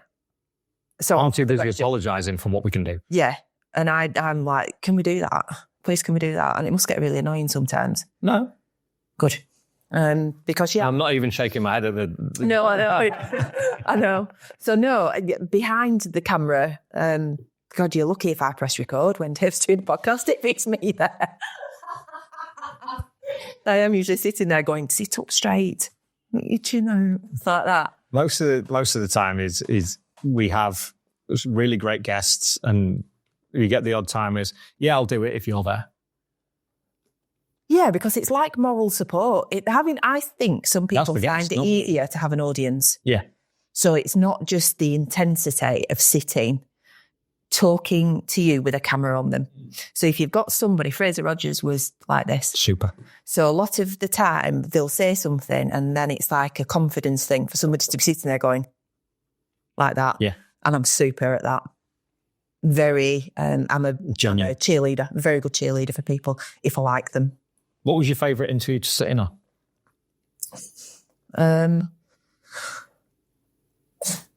Sure, I really enjoyed talking about Fraser. Yeah. Because I wasn't right sure about him in the beginning. And when I came out, I genuinely, I wanted to give him a really big hug because he's had such a shit time. Really, really shit time. And he's just an awful lot nicer than he looks. There you go, Fraser. You're nicer than you look. Yeah. Yeah, but he's quite chiseled and quite like moody, isn't he? He is quite serious. Yeah. Because they're at work, aren't they? Yeah, but he's quite a good laugh, isn't he? He is. Yeah. Davey, you enjoyed that one? Yeah, Donington Park. That was a good one. Yeah. He's dead, he's chat to him. John McGuinness. John's having it. I can never tell what John's going to come out with, and he always puts me on edge a little bit. Because he just looks and he has this little twinkle in his eye. He's like, here we go. It's like, for fuck's sake. But yeah, that was good fun. There's loads I've loved. But what was happening while we were talking to John? Dean Harrison walked into him in the Honda truck, and Dean Harrison walked in and promptly stripped most of his clothes off for a massage. I don't know where to look. Genuinely, Dave's like rolling his eyes. I can hear Dave's eyes rolling from halfway down the truck. Perks of the job. But fortunately, big thank you. What's the physio called? Honda. Is he called Dean, the physio? Thank you so much for just sorting my back out after you'd sorted Dean's back out. It did ever so much better. That helped, didn't it? Yeah. The off track on the road thing. Yes. We started that last year, didn't we? Yeah. With a little bit of success because we didn't really know what we're doing with it. And it was new to me and it was a whole new, after learning how to do this and edit it and put it all together and do the sound editing, taking some of the kit out onto a motorcycle and learning how to do that. It took a bit of time. It's not easy. It's not easy. So all the ladies and gentlemen out there that do motorcycle vlogging, superb. It's not easy. You need to plan an awful lot. I'm rubbish at planning. Terrible. All right. Terrible. God. Yeah. We had an agreement with Triumph earlier in the year that they would supply us with a bike a month to help launch the channel and help grow the channel. And in return, we'd give Triumph the coverage that they deserved. But the lady who organised it moved to Australia. And the lady who took over kind of basically didn't want anything to do with us. So we had the 3 bikes that Alex had kindly arranged. Which were brilliant. Which is super. Yeah. Good fun, that one. Yeah. The Rally Pro, the one that wasn't the Rally Pro. The other one. What was it, the blue one? Cool. It was the GT Pro. Yeah. And then the Rocket. The 2.5 litre Rocket 3. You couldn't turn around. You couldn't turn around. And it was in February. Yeah. So we had 3 bikes through December, January and February. And after that, it just never happened. For whatever reasons, Triumph never got back to us. They weren't really interested. And that's fair enough. So coming to the rescue, Ducati Preston. We did a couple of ride-outs from Ducati Preston, courtesy of Ash and the team down there, which are only half an hour down the road. I took out a Multistrada and the Desert X Rally. And the Multistrada. We don't have to give it back. No, I'm giving that back. That was just outstanding. The Multistrada Grand Tour and the Desert X Rally was such good fun as well. But it's opportunity, Phil. That's the thing. And also really difficult because Dave's not a bike reviewer. No. So technical knowledge-wise, you know whether you like it or not. It was more about the local area, wasn't it? So it's more about the local areas and things like that, yeah. And how that certain bike works on that certain road. What it feels like that time in those circumstances. As a noddy rider. Yeah. What it feels like to me. And going the back road from sort of the back end of Clitheroe across to High Bentham and Kirby Lonsdale and nearly being sick of my own riding. Of your own riding. Which was quite a feat. I've only ever done that once. I was quite impressed by that. Yeah. But that's still on the GoPro. I haven't even uploaded that one yet. I haven't edited it. But yeah, it's for the audience that we're looking at because you need. But there's enough people out there doing it, so I have to find a different way of doing it. Something different, because the ones that are out there getting the great views do a great job. They know what it's all about. I don't really know bore and stroke, and it doesn't matter. You can read those in the instruction manual and things like that. But you're like, so it's just how you feel, isn't it? People like that. It's just how it feels to me. Yeah, exactly that. So hopefully at some point we've definitely got a road test on the new Multistrada when that comes out in March. We're already booked in for that through Ash at Ducati Preston. So that will be the next one, and we'll make sure we do that. And then after that, it's just down to opportunity. I know we'll be having a conversation at Ash if the Inch Perfect Trials competition goes well. I will have a conversation with Ash at Ducati Preston because they do Ducati days at Sweet Lamb. So that might be another opportunity. That might be another opportunity for the patrons, indeed. Yeah. So thank you, Phil. Much appreciated. Let's have a look at another one. Martin Wilcock. Hi, Dave and Jen. I'm really enjoying the behind-the-scenes stories, mechanics, managers, and how they've progressed from kids that want to race to technicians in any paddock handling the complex technology today. It's great to see so many Northerners dominate. Yes. The question is one you can't ask them, but you must have an idea what technicians can earn from free of charge, possibly for some in BSB, to I have no idea. Do you want to share? Thank you. Martin, I have no idea. Genuinely no idea. It'd be like asking me what I earn for a living. Yeah, It's just not a... genuinely don't. It's not even something that I've come across in conversation. Yeah. I'm not being evasive about it. I genuinely don't know. Some are on a day rate because some have normal jobs during the week. Yeah. And the weekend warriors, they're SAS, Saturdays and Sundays. Saturdays and Sundays. But starts on a Thursday. So a lot of the BSB mechanics at least are on a day rate. What you would class as the professional mechanics that work for the teams that are there 24/7 or at Worlds or MotoGP, even some of the Worlds lads are on day rates. Yeah. I genuinely don't know. The only thing you can think is that if they are willing to be away from the families or their lives from Thursday morning or Wednesday night to probably Monday morning, they're going to have to get paid enough for them to warrant being off work. Absolutely. So that's all you can... Or to make a living from it. Or to make a living especially from it. Especially for MotoGP, so that starts on a Monday. Yeah. With travel and everything else, with the full-time job. So yeah, it's a difficult one. I appreciate the question, but I don't know what the answer is. Jack Hammersley, MotoGP Esports World Champion. World Champion. Jack Hammer, thank you for your question, mate. Are there any areas of motorcycle racing you want to tap into more? I think the presenting side of it, I think you're so... From a personal point of view, I'd like to do more chat shows and more bringing riders to an audience. Like I say, whether it's a chat show... No, I think it's bringing the audience to the riders. Bringing the audience to the riders, okay. Because actually that's what's going to make the biggest difference, I think, in motorcycle racing going forwards. Because I think if there is still these very strong barriers between riders and the audience, people will lose interest. True. If you can't see what your hero is doing, what they're like, who they are, what they're into, then they're just a celebrity, aren't they? Yeah, no, good point. Yeah.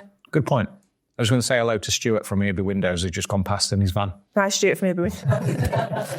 Who listens to this chat. With our next door neighbour, Mick, who has a unit up at the back there. So I'll give them both a bit of a name check because they're good people. Yeah, I think that's the way to bring the rider to the people, bring the people to the riders is something that I think we could do. I know... no push to go on TV. No interest in that. The people that do the TV stuff do it so well. It's not for me. I'm way down the pecking order for that, and not even on the radar. So, and it's not for me. I'm not an ex-rider. I'm not a pro presenter like Matt. So they do a fantastic job. I don't look at them and go, "I could do better than that." Absolutely not. I look at them and go, Pfft. I think Dave's niche is very much being an intermediary between the fans and the paddock. Yeah. Because you are right in the middle, aren't you? Yeah, a little You're bit. still a massive fan. Oh, but you know enough about the paddock to be able to talk about it with some kind of... I can clear a pub. Yeah. I can clear a pub talking about motorcycle racing without a shadow of a doubt. But if it's in terms of looking at esports, Jack, or enduro, motocross, things like that. You don't know enough, do you? I don't know enough. And I don't have the time to learn it while we're doing everything else as well. All the admiration in the world for you, for what you do, for the likes of Nita and people like that doing enduro stuff. Sport specialised, pick you. There are people out there who are specialised in that. Topic. Don't know the short circuit and the roads. Maybe it's similar to what I do, so... I don't know everything, and there are people out there who know more than me. Yeah, there's people out there that know less than you that are doing it as a bloody job as well, though. Maybe so. Yeah, maybe so. But there are people out there that don't do anything about it. Who, when you look on Twitter, people like Dean White, Lawrence Peeney, people like that, their knowledge of the sport is incredible. Yeah. Take my hat off to them. Great people. Let's hold on. So thanks for that, Jack. Wayne Room. Number one, when are you getting James Hillier back on to chat about the Dakar for an hour, please?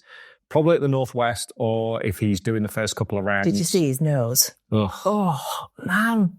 That was only like 2 days in or something, wasn't it? Yeah. Came off and literally smashed his face into a rock. But he completed it. So hats off to James and the incredible Paul, John Boy and Daz, the team out there with WTF. It's brilliant. It's been difficult. Sure. And they've had flu as well. And they've had, So it's been a difficult time for them. So we will have him on at some point. Yep, no question. What's your best hire car story?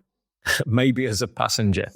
I don't really have many because I've not been in that position. There's two that come to mind that I think we spoke about on the show back in May. One was being in the back seat on the Cartagena approach road. Yeah. That was good fun. And you just, anybody who's been down the Cartagena approach road knows exactly what we're talking about. And it's just like a rallycross stage. I wasn't there. I get so car sick, then I have no hire car stories at all. It was just like a rallycross stage. And then back in 2013, going to Misano with Jordan Weaving. I think it was just myself and Jordan because his brother he wasn't needed that day. When Jordan was doing Red Bull Rookies, and we went across out the back of Cattolica following the sat-nav, and this was 2013, so sat-navs were fairly average at that point. Still shit now. It said there was a road that went that way. The road was there, but it had been washed away. So we had to pick our way through what was now a ford. Did you have to move giant metal girders to be able to carry on? No, just rocks. No, the metal girders, no. Why? Like when you took me over that pass in the Lake District. Well, it's shut. It will be fine. It says road closed. Yeah. Right? We got through it. Just. Everybody had to get out of the car to make it light enough to get it through a ditch. Pitch black in April. Yeah. It was fine. About midnight. It was doing up. It's good. Nobody else came the other way, did they? I'm not sure about this. When is the inaugural charity Sunday morning Alton Park run I mentioned previously?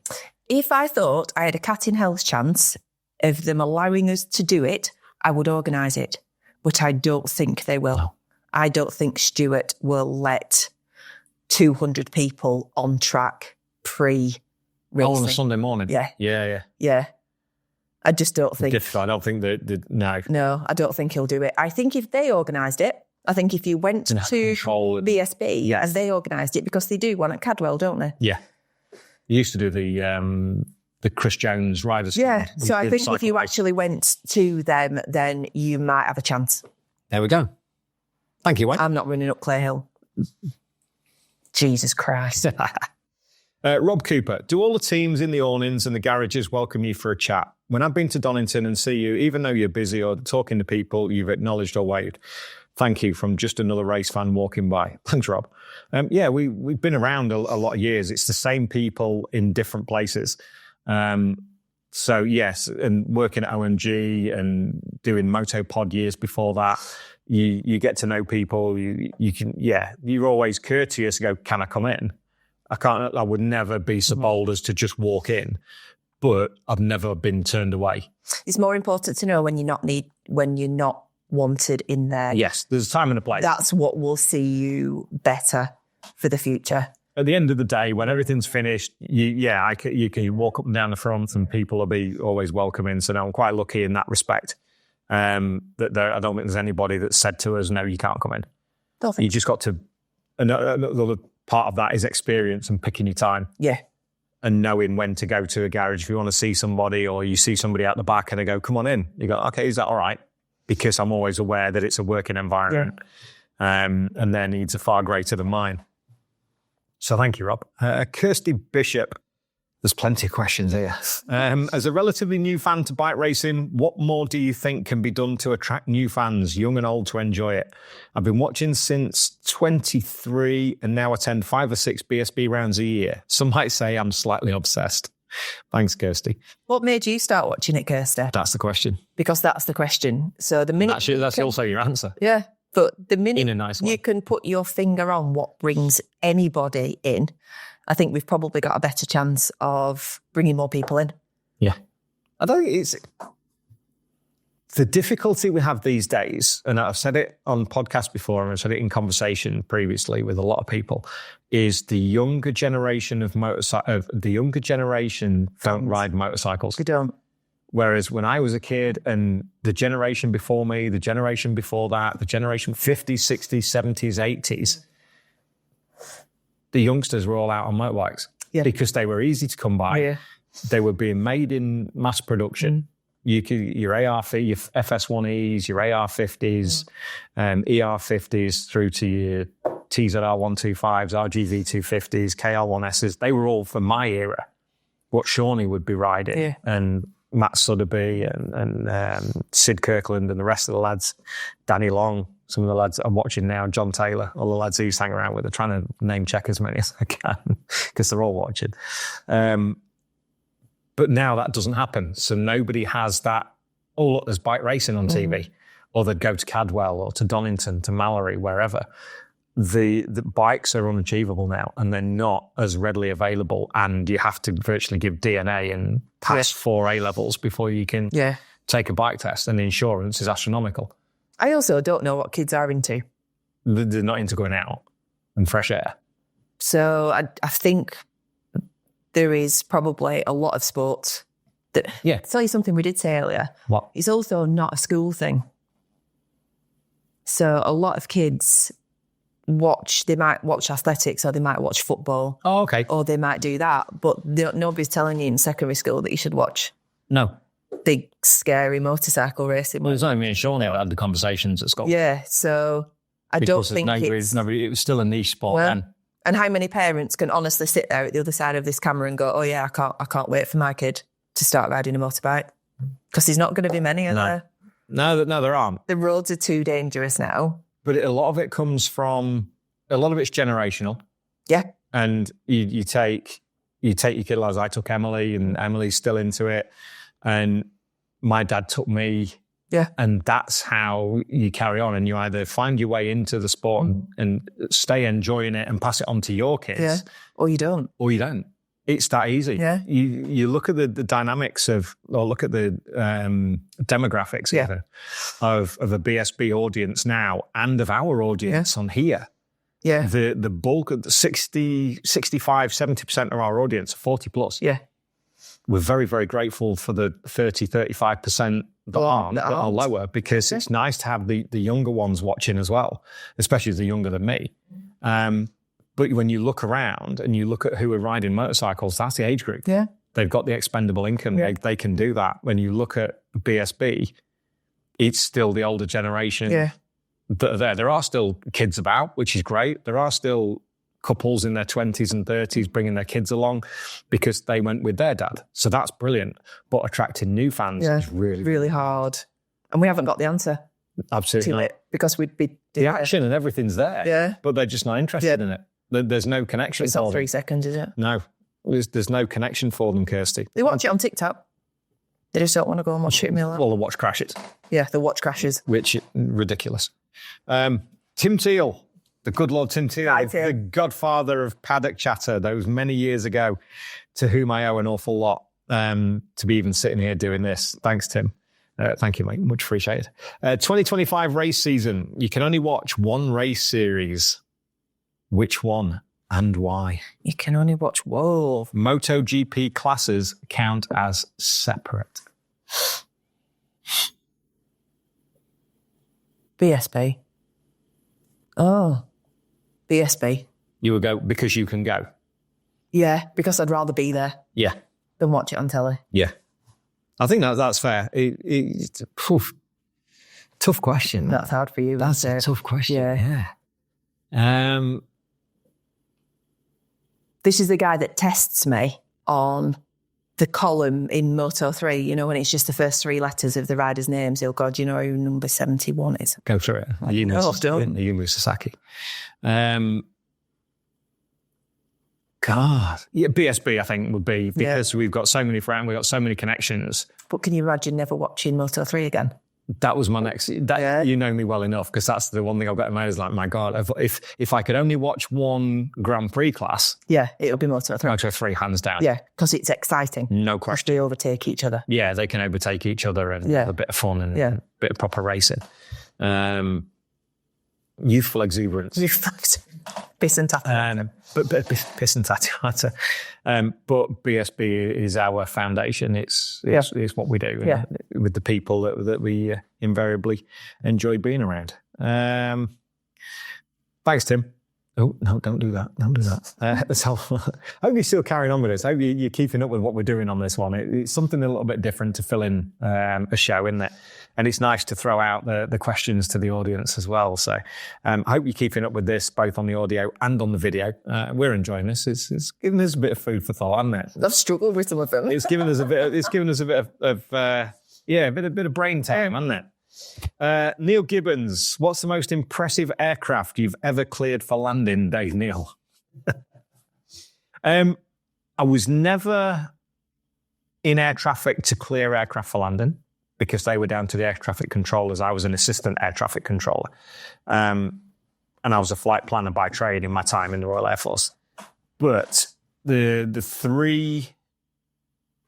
4 aircraft that come to mind. You get a little warm, fuzzy feeling. You get a little warm, fuzzy feeling, yeah. When working above the terminal at Brize Norton. So anybody watching that's been in the Army or the Air Force, in the Army, chances are you've flown out of Brize Norton. Well, the air terminal at Brize, where you walked out onto the pan to get onto the jets.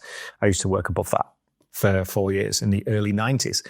And sometimes we'd know what was coming in, sometimes we wouldn't know what was coming in. And you know the story, but I know what you're going to tell. You know almost word for word what I'm going to say. There was one night that I was doing my safety checks around the top floor, and I could hear this whistling, and this noise was like, you knew what a TriStar sounded like. You knew what a VC-10 sounded like.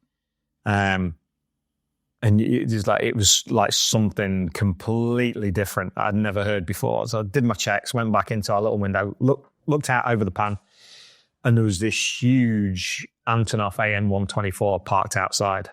And I'm like, wow, that was special to see something that size sat there. They loaded some kit onto it to take somewhere, and she was fully laden.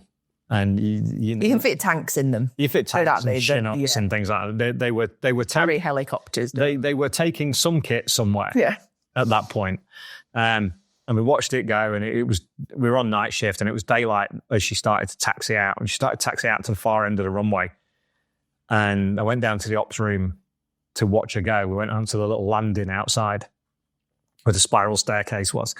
And I've never, ever seen anything like it. It was slow motion as she came down the runway. Also, by the time the jets came into view, normally they'd be rotating, they'd be on the way up. And we're watching this Antonov, and we're watching it, and we're starting to touch each other, starting to go, she's not going to make it. And all of a sudden, you sort of like, this will work better on video than it will on audio, but I'll explain into it. And all of a sudden, there's a thing in the RAF, like, you should drop your pen, and you go, oh, we just pick that up. No, mate, I didn't see anything. Because I thought it was going to go through the fence.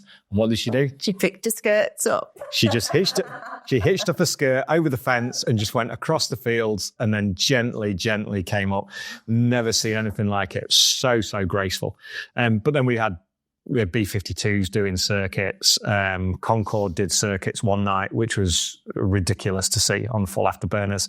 And then in the early 90s, we had 4 C5s, C5 Galaxies, when they were bringing troops in and out of, the big C5 Galaxies, where the nose and the tail lifts, that went in and out to Rwanda back in the day. And one of the pilots taught me how to play Patience.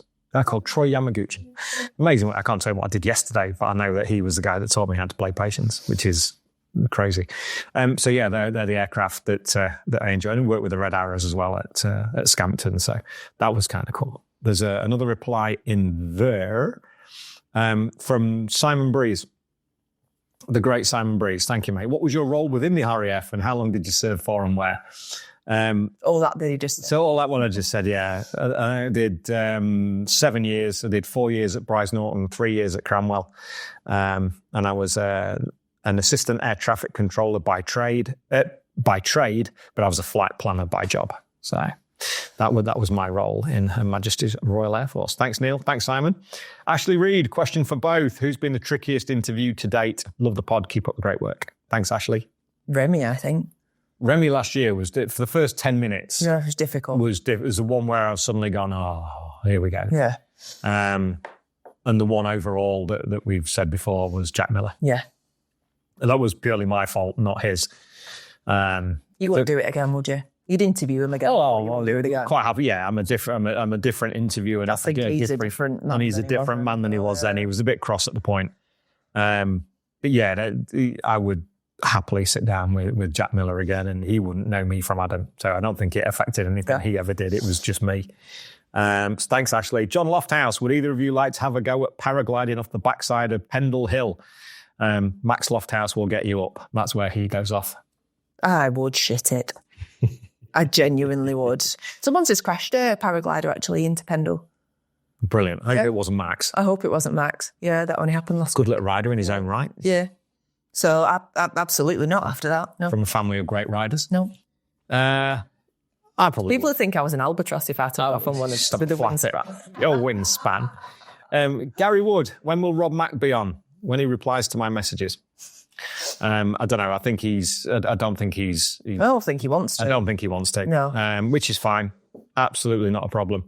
Yeah, I'd love to have him back on. I've not spoken to him since 2014 when we did one at Motorpod. But no, I would love to have him on. But he just looks at my messages and What do they say? Don't ever meet your heroes. It was all right last time. Yeah. I don't know whether I've said something that's upset him or not. I don't know. Maybe he just likes tennis more. But anyway, yeah, maybe more into his tennis. Yeah, exactly that with the kids. Yeah. Who are doing brilliantly. Let's have a look. Support as always from Mick Strickland. He's brilliant. He's superb. Thanks, Mick. He's such a cheerleader for the podcast. Andrew Mallard, Marmite or not? By the way, if yes, try it on toast with poached egg. No. I don't even like the smell of it. No. So. No, thanks. My dad has it. That and Bovril. Yeah. Proper northern thing, that's it. Yeah, but no. Thank you very much. Troy Willett, if you could bring back one rider from the grave to interview, who would it be and why? Marco Simoncello. And I know in your life you're not supposed to have regrets, and I have 2 regrets that I do allow myself. Number 1, I did get to see him race, but I didn't see him in the paddock, so I didn't see him in real life, if you will. And 2, I saw his dad on pit lane quite a few years ago, and I wanted to go and tell him that we shared the same birthday and that I really missed him, and I daren't do it because I knew as soon as I started talking to him, I would start crying. So I just thought, no, don't embarrass him on pit lane, because that would have been awful, wouldn't it? But I really regret not doing it. I should have just... You maybe should have written it down and handed it to him, but stood there and cried. At least I would have got to tell him. Next time, make sure you do. Yeah. The opportunity will come again, I'm sure. For me, it was his 40th birthday. Jones. Yeah. Craig Jones. I'd love to. Yeah. Without a shadow of a doubt. That's the one that'll never be. So, yeah. And missed by an awful lot of people. It was lovely to read the replies to the post that he put out. So many people, because I wasn't really watching BSB then. No, not in the mid-2000s when Jonesy was with so Jack. I don't know. I don't know what I missed. No. So it's nice to see how much he was loved. Well, okay. Yeah. I speak to Steve, his dad, quite regularly, and I hope Steve and Yvonne have seen the outpouring in love for him. It was lovely. So good to see it. He's never going to be forgotten, certainly not as long as I'm doing this show. That is for sure. Photostrada. What rider? It's in 3 bits, so I think it gets confusing. Does it? To me. Okay. Thank you, Jason. What rider who's never been in BSB would you like to see join? Okay, that makes sense. Yeah. And then the same for... Yes. So I've won this. You've won it? Yeah, because the guy that I would like to see in BSB, who's never been in BSB, is Scott Swan, who will be in BSB this year. So I won that. Nice. Thank you. Nicely done. Yeah, I like that. Okay. Yeah, that's good. The top route. Whoa. Excuse me. Oh, God. He did really well at Cadley. Yeah, he did, yeah. It'd take him about 3 laps to learn everything, wouldn't he? And then he'd just cough into the distance. What? To a point. To a point, yeah. So what's the next one? In the same premise, a rider who's never been in World Superbike. That can come from anywhere. Yes. A rider that's never been in World Superbike up to World Superbike. So they would need to know I don't want Kyle to go to World Superbike. I'd miss him too much. Wonder if Tommy would be good in Worlds. I think if he had equal machinery. Yeah, I think he'd be quite good at that. I reckon Stacey would like that life. I think Stacey would like that life. Yeah. Good question. It's like who's deserving of it. Or who would you think would turn up? Like when Max Biaggi turned up on all Superbikes after finishing in Grand Prix. Yeah. Carlos Checa. Yeah, would you want somebody to come down to Worlds or up to it? Probably Jack Miller. Down to Worlds? Yeah. Yeah. Should I say down to Worlds? Because it's not a step down, across, isn't it? Yeah. Across to Worlds. Because it's still a world level series. It's a different discipline, yeah. And MotoGP.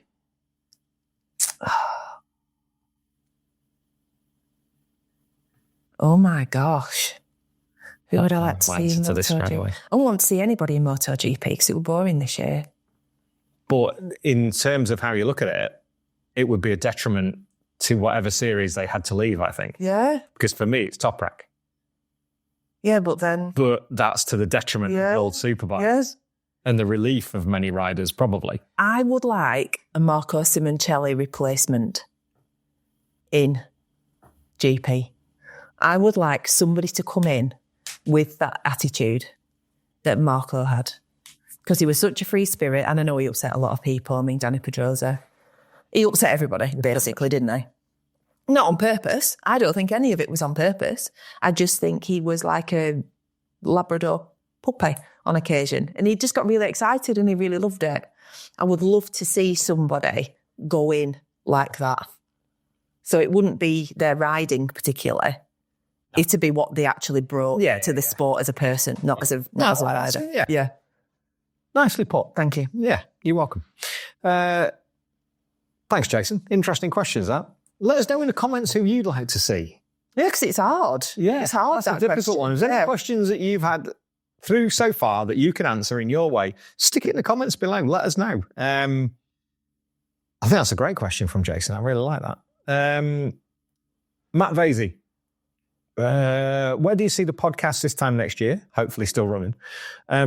Are you taking the show on tour again in 2025? And as a topic, how can we get the Transatlantic Series going again? So do you want to take the first one? Yes. Where do you see the podcast this time next year? If we can achieve some of the things that we want to do this year. So we want to build our Patreon page. And we want more people to get to listen to it. And we want the people that are listening to it to go and watch motorcycle racing. So if we can make steps to achieve that, then this year will be mint. I agree. Won't it? Yep. I think if we can have another crack at MotoGP, that would be cool. I don't know if we will do this year or not. It's my mum's 80th birthday. It's also your mum's 80th birthday as well, the same weekend. So if we do go, it'll just be the Thursday. Or if I go, should I say. I don't know. It's difficult with MotoGP because it burnt me a little bit with how... Yeah, it was horrible. You work really hard, you get something that was really very, very rare, a very rare situation to find yourself in, and then 3 people watch it. Yeah. Which is no reflection on the audience watching. Yeah. It didn't get the traction that we were anticipating for the show and for the riders that came on. That we put into doing it. And the effort that we did, yeah. So it just wasn't... I still wonder if there's geo-blocking going on with MotoGP. Yeah, it's weird. For it not to get into the algorithm the way it did when you look at what does get in the algorithm now. It's not the audience that was the problem. I think it was the visibility. I still say that. Matt Dunn disagrees with me. Yeah. And I'll take that. I'll take that. No problem. I'll put my hands up to it. But there's definitely something for them to be so low in what they did that people just didn't see them. And the same with Fabio. Yeah.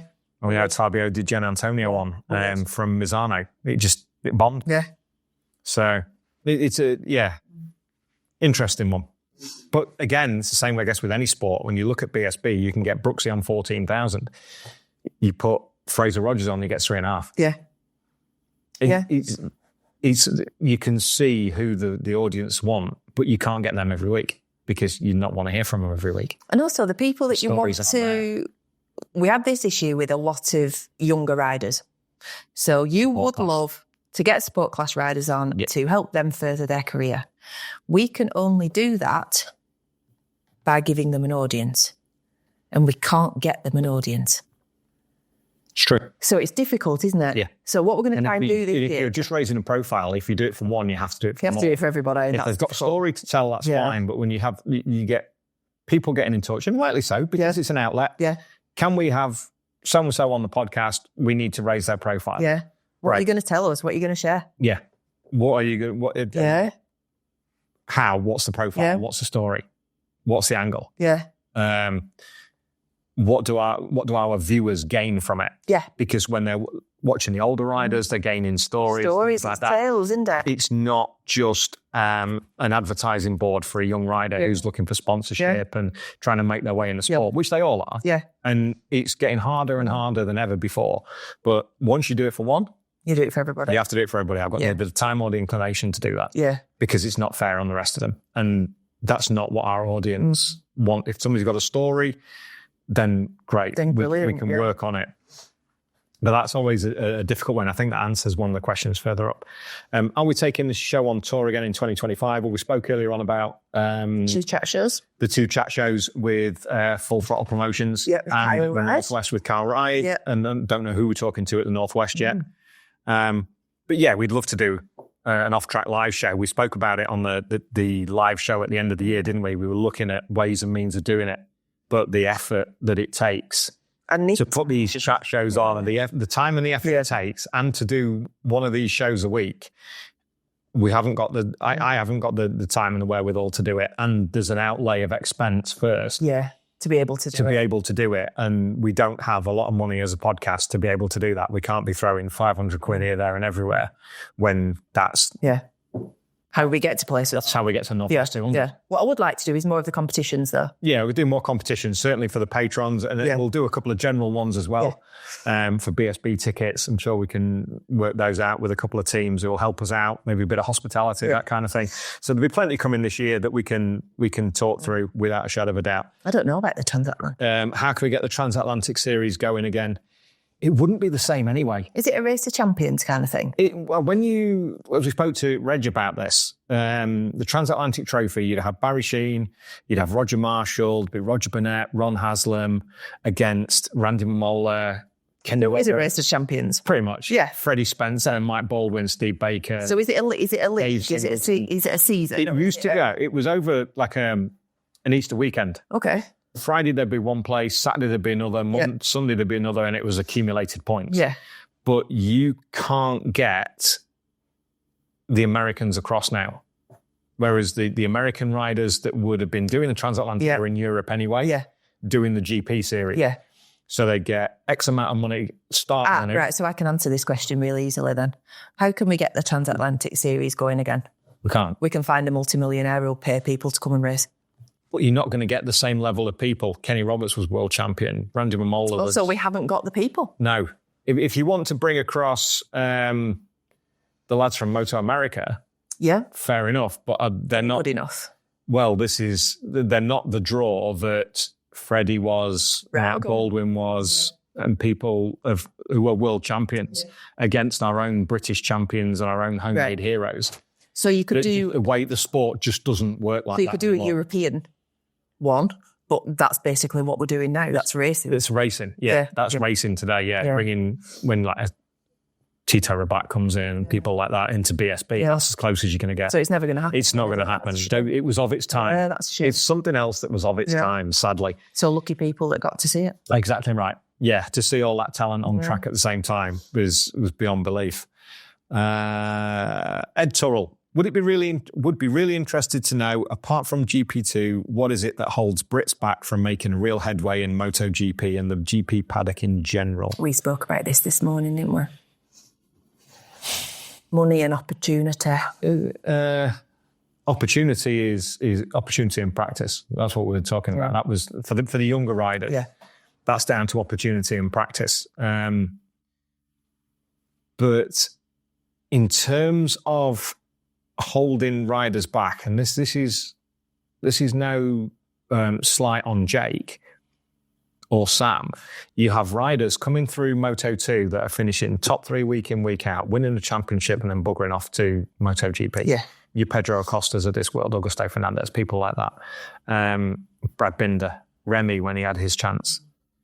They're moving on quickly and they're getting overlooked by other teams because they're inconsistent. Jake's had a great opportunity over the last 2 or 3 years with Aspar of one of the top teams.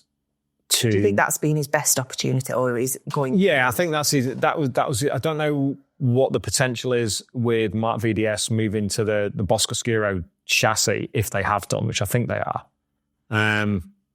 But Jake's now another year older as well. When you've got lads that are coming through at 19 and 20, David Alonso, prime example. Yeah. Of he will be in MotoGP by the time he's 20. Jake's 31. I think he's either 20. He's very, very late 20s or early 30s. I'm not 100% sure on his age. So they're not looking at riders because then they've got to give him at least 2 years to learn. 1 year to learn and 1 year to deliver. Yeah.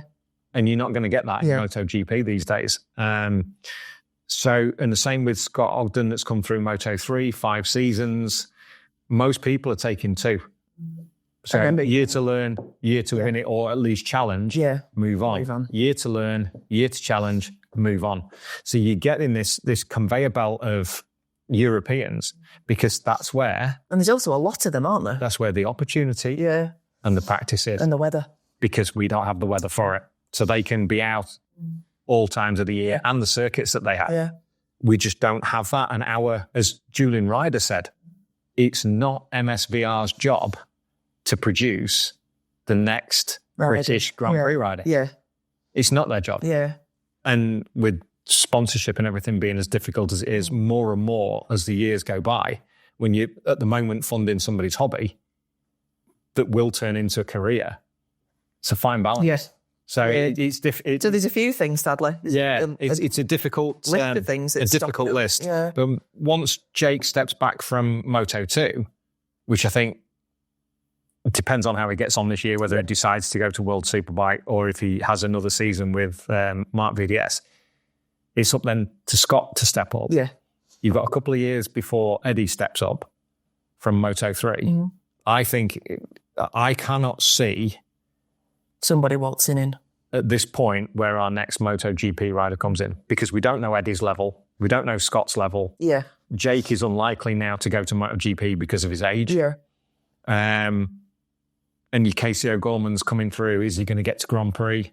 Is he going to get an opportunity? Dad posted something on Facebook. They're hoping that this is the last year that they have to crowdfund Casey's racing. So he is still crowdfunding. Absolutely he is. Racing.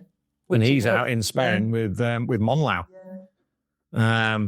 So yeah, it's difficult. Yeah. It really is. It's a very difficult scenario for our next Grand Prix rider. Yeah. But we've got a raft of production riders coming through. To BSB is going to be healthy enough. Yeah, that's going to do really well over the next few years. A question for you both. If you had to invite 4 people from the racing world, whether they passed or not, for dinner, who would they be? Love the podcast. Please keep doing what you're doing. Thanks, Lisa. About 4 people around this table. Go. Marco Simoncelli. Yes. Would be a right laugh, wouldn't Yep. Pippa Laverty. Yeah. Yeah. Yeah. There's another. We'd have a laugh. Yeah. Pippa'd have a laugh. Yeah. Reg. I love Reg. Roger Marshall. Well, actually, it's Reg and Emma. Yeah, well, Reg and Emma. Reg and Emma. Is that like... That's like Pete Davis. Is that Pete Davis? Yeah. Yeah. Reg and Emma. And... So Marco. Yep. Reg and Emma. Yep. As one. Who else did I say? Exactly. Another one. Marco. Reg. You. They can't have me. You see me every time. I can have you. You see me every time. I can. No, go on, pick for it. No, I can have you. Okay. Jamie Whittam. Oh, Whit. That'd be fun. Reg and Whit on their own would be enough, with Marco as well. Yeah, that'd be my pick. Excellent. I can't imagine that any of them are fussy eaters either. I think they're just all like, corned beef hash, brilliant. Yeah, exactly that. Yeah. Chicken madras. Yeah. Reg, for sure. Yeah. I'd take Wit. Yeah.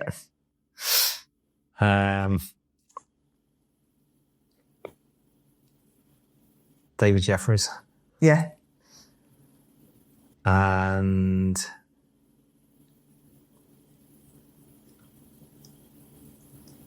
Probably Barry. Yeah. Probably Barry. because the stories that Reg and Barry would tell, Everyone else good, isn't there? and the stories that Whit and David Jeffries would tell, and how that they would all come together with the history of the Jeffries family, and Reg's history, and Barry's history, and Whit's history. Yeah, I think that'd be, and you could come and join us as well. Thank you. More than welcome. From our great friend Paul Atkinson, is Jen still off the coffee and drinking hot water? Herbal tea bag with Vimto in. But no, actually, I've gone back on coffee for a very good reason. I had a bit of a dodgy liver function result earlier in the year. And the first thing I read was that coffee is actually really good for your liver. So I've started drinking coffee again, but with a third of the sugar that it used to have. But yeah, I'll still drink hot water. I'll pretty much drink anything apart from actual tea. Apart from actual tea. Yeah, disgusting. Wonderful. Hope the hip's going well after your hip replacement, Paul. Hope everything's going well on that front, mate, and you're back at work soon. Bionic. Thank you for listening, mate, as always, and thank you for watching. Ian Martin, hi, Dave and Jen. Do you get much chance to ride, and if so, to what extent? Dave did earlier Welcome in to the year. fans. Yeah. What?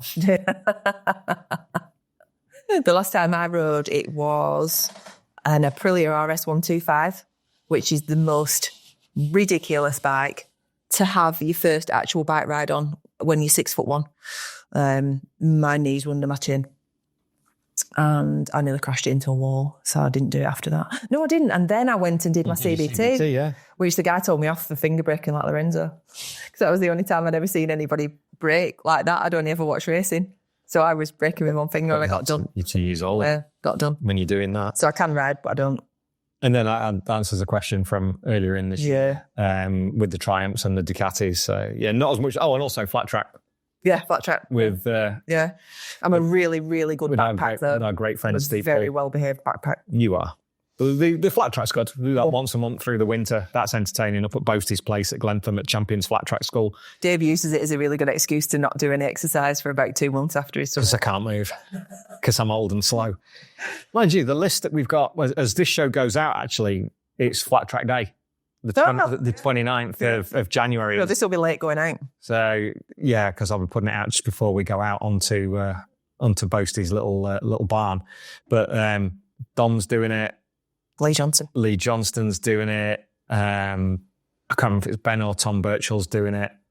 Dan Brooks is doing it. Surf's coming up. Steve's quick enough, and the lads from Greenfield and the rest of the boys. So he's going to be a wreck when he comes. I am the slowest of the lot, and I don't care. I enjoy it immensely.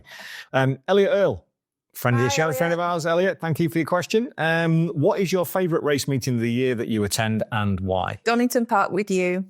Always a favourite. We always see Elliot, don't we? We do at Donington Park World Superbikes. Jared. Yeah, we see the brothers. It's in a town. We see them. It's my holiday across the year. Donington Park World Superbike is my holiday. It is. So yes, we do work it on occasion. But on Saturday and Sunday, I do not wear off-track merch. I'm in proper clothes. I'm a proper race fan. Drinking lager on the grass bank, and I love it. And the other one? What other one? The other one. The other event? Northwest 200. Northwest 200. They're the two, aren't they? For me... Big piece of my heart. I enjoy Donington World Superbikes, but that's one of your favourites. He's definitely up there for me. Northwest 200 is just... It's just brilliant. Yeah. Absolutely. I love the Northern Irish people. I love the event. I love Portstewart, Portrush, Coleraine. It's fantastic. We've got some great friends over there. It's just a brilliant time with Gail and Andy. Good lad. Race Express Coffee. It's just a brilliant time. And we're meeting more people every time we go. But also, for me, which BSB round's my favourite?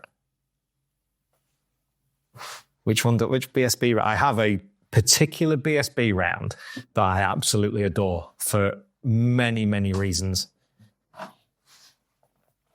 I'd say Cadwell. No. Alton Park. Correct. Alton Park. It would have been Cadwell, wouldn't it? I think. I've got the most history with Cadwell. Yeah. Without a doubt, I've got the most history with Cadwell. It's my home circuit. It's usually Emily's birthday weekend. So it's that's home, if you like, in that sense.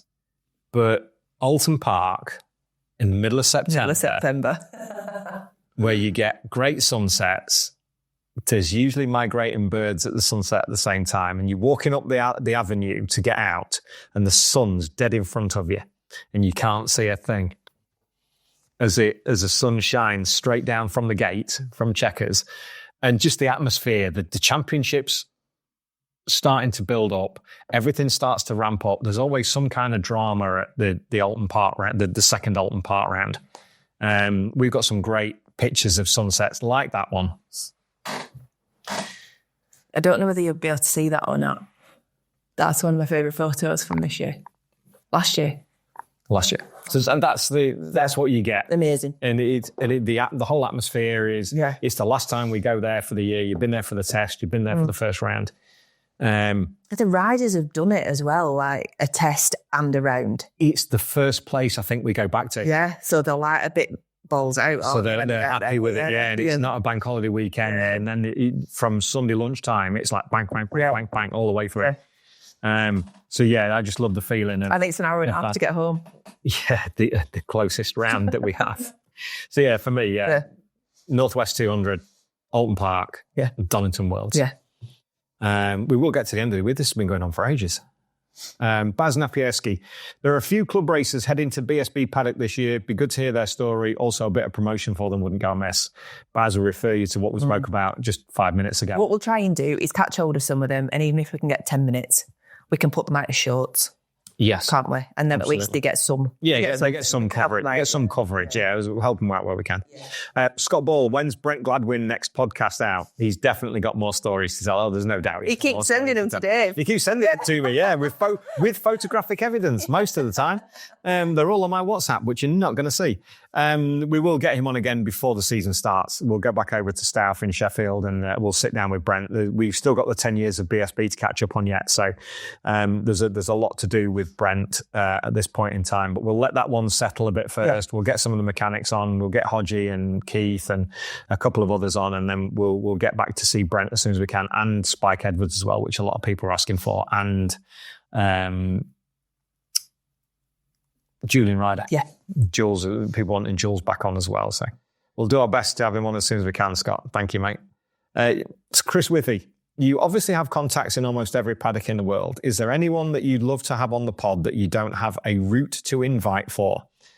And who have you asked via a contact that hasn't replied because you know they're being gate kept? This is a great question. I reckon some riders would love to do the pod, but the invite never made it to them. That's interesting. I like that. It's that old 2 degrees of separation thing, isn't it? So we know people that know people. Yeah. But whether those people would ask is another question. Yes. Because actually, sometimes if you can say, it would be very easy for me to sit here and go, oh yeah, of course I'll get you on the grid at BSB. And you will love me for it. That doesn't mean I'm ever actually considering doing it. And I think that happens a lot because it makes people feel very important to be able to be the one that can get you something somewhere. Yes. And it doesn't necessarily mean that they're ever going to be doing it. And it hasn't arrived. Yeah. But thankfully that doesn't happen very often. It's happened twice that I know of in the whole time, I think. And the whys and wherefores will remain. Yeah. It's whatever. Yeah. It's exactly that. Yeah.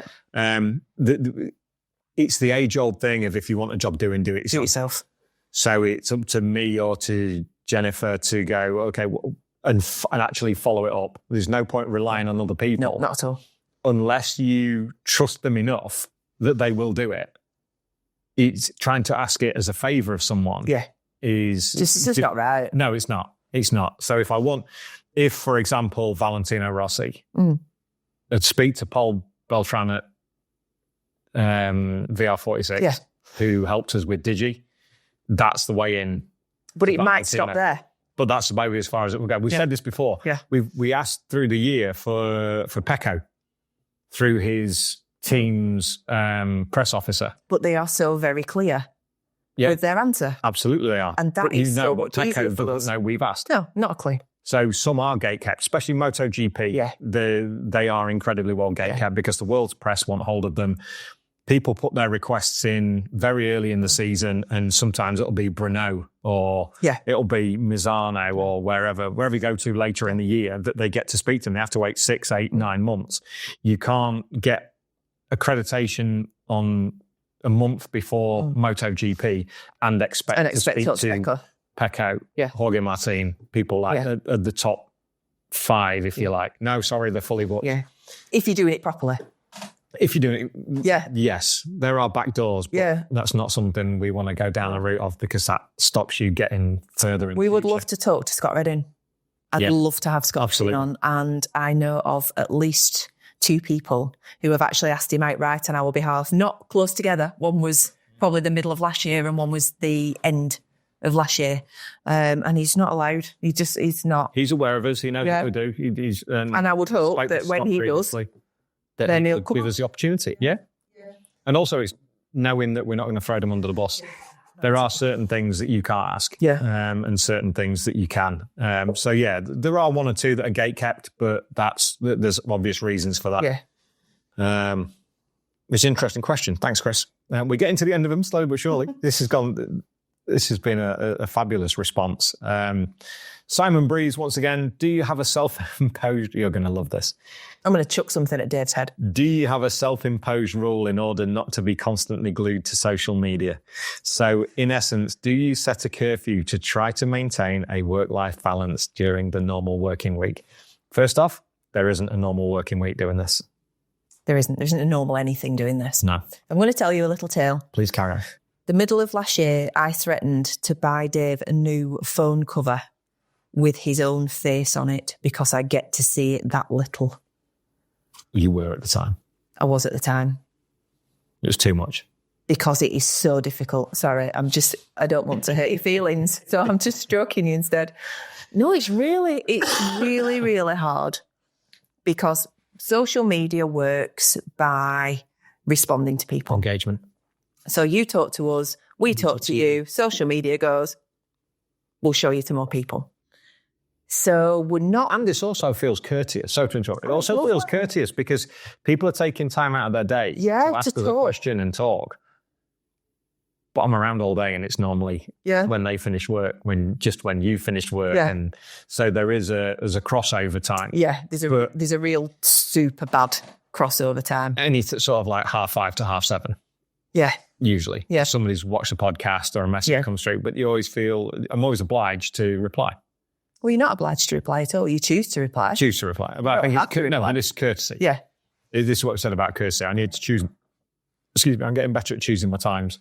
Yeah. And being able to do it. The thing is that I'm going to guess that on your side of the camera, you don't expect to reply in 30 seconds. Dave thinks that he should reply in 30 seconds. He don't reply to me in 30 seconds. In fact, sometimes you don't reply to me at all. I do. Not like when we're actually talking. When you've got your head in your phone and I ask you something and you're like... Keep banging it. You'll pick up on the microphone. Keep doing that. I'm going to do it more now. It's Morse code for help me. So no, there is no normal hours and the phone is permanently in Dave's hand. But I do try not to reply to messages after 8 o'clock. Certainly I don't get notifications after 8 o'clock. We've put that in place and then I don't get any notifications at all after 10 o'clock until the phone comes back on again in sleep mode. So we're trying. I'm trying to do a lot better because I'm a bugger for it. I'll hold my hands up to that one. And then he has a stupid dirt bike game that he plays as well. So I haven't played that for God knows how long. That was on my old phone. My years and years of Mad Skills MX2. I'll tell you something he did this week as well, which did make me laugh. I felt like a parent. What? So I've been sat in the living room for about 20 minutes by myself. And when I came back in here, I said, are you coming in or are you chatting to your pals? And he said, no, I'm on Canva. And I actually watched him switch his phone screen from chatting to one of his pals to Canva so he could show me that he was on Canva. It's bullshit, wasn't it?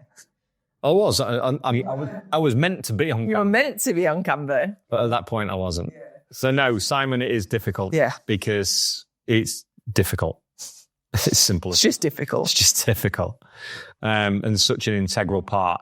And there's only me that does it because it's just us. And Because your questions are too hard for me. It's beyond me now. it is beyond you. How about getting the phrase? So thank you, Simon. Nick Dent, we're getting to the end. We've got one more question after this and then a couple from Patreon. So thanks for staying with us on this and thanks for carrying on listening. If you indeed still are. If not, it's going to be a great cure for insomnia. That is for sure. Nick Dent, how about getting Don Herbertson? Be good to see him on the other side of the table. Which again, we want. yeah, absolutely. Simon Hollinshead, we did reply to that on Facebook. So if you have a look on our Facebook page, have a look at the post that we put up for this chat. There is the link in there to the crossover chat that we did with Chrissy and Dom 3 years ago, which is in itself well worth a listen, just to hear the boy's voice again. And then the final one, and this is I can't answer this one at all. From Hudson Kai Cooper. Do you think we have room for improvement in the junior racing series options in the UK? And it goes on to list.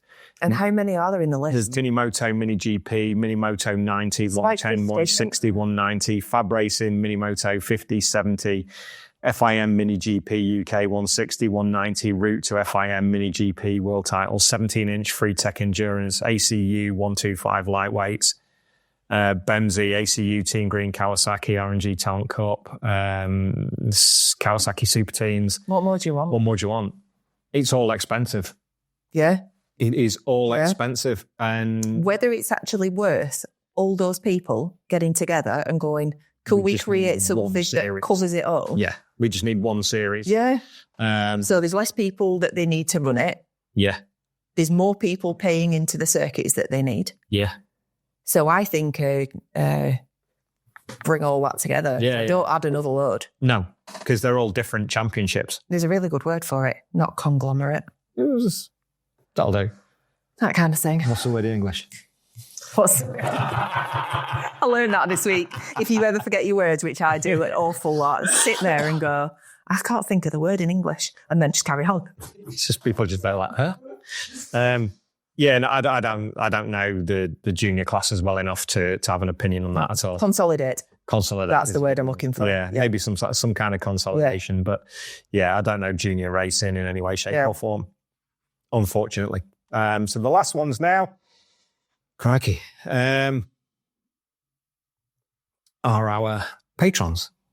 Patron. The link for which is... the funny thing, I'm actually a paying patron. I get entered into the competition and I am absolutely entering the bloody competition.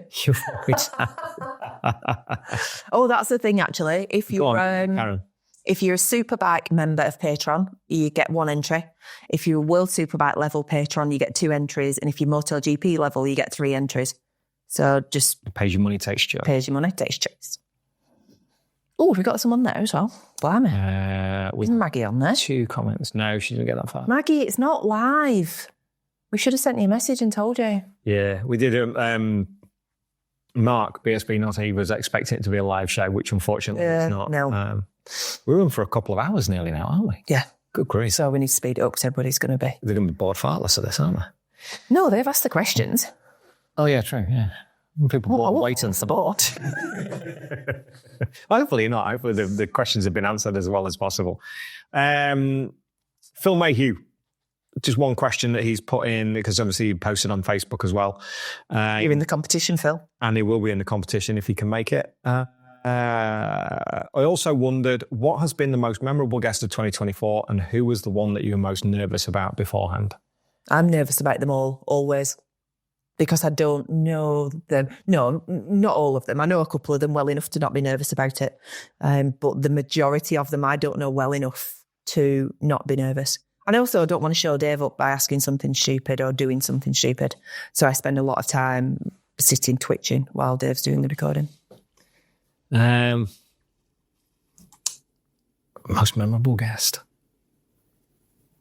I think 45 minutes with McPine was brilliant. I do. It was This is where we have the 10 episodes that are in a top 3. Yeah. I was quite nervous about McPine because you never know what he's going to say. You don't know what he's going to say. You know what mood he's in either. Yeah. If it's a, and I mean that with the greatest of respect, if it's one that he wants to do, then he's smashing it. then he's brilliant. Yeah. If it's something that maybe Honda wants him to do, you maybe don't quite get the best out of it. Yeah. It was one that Alex had organised kindly through Honda, and I thought he'd had his tea, hadn't he? He'd had his tea, so he was all right. He was all right, and that was brilliant. Just sat in the truck, 45 minutes, and that was He was brilliant. so open, wasn't he? So relaxed. Yeah. Hopefully he got the Cornell Lab app for the bird calls. Bird calls. One of my favourite apps on my phone. Hervé I was a bit nervous about because he didn't know me from Adam. Yeah, but he's also like a freaking legend, isn't he? Yeah. And it was courtesy of Phil Yeah. and Phil's dad, Chris, who sent us the photos of Dominic Saron that Chris worked with. The ice. That broke the ice beautifully and really set him off with the memories. I think Remy a little bit because I didn't know what to expect with him. Yeah. And I think so. I was kind of expecting him to be not difficult, but closed. Australian. He wasn't difficult. He was very Australian. Very Australian. Very It's just a Australian. completely different sense of humour. Yeah. Completely different sense of humour. And patience. And patience. He had patience with me, which was good. Yeah. So yeah, and I'm not put. So maybe I think Brooksy a little bit as well.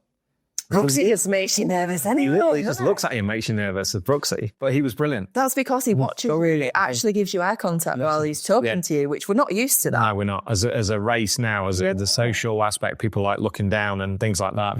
Or they just text you back. Or not if you're in the kitchen doing things.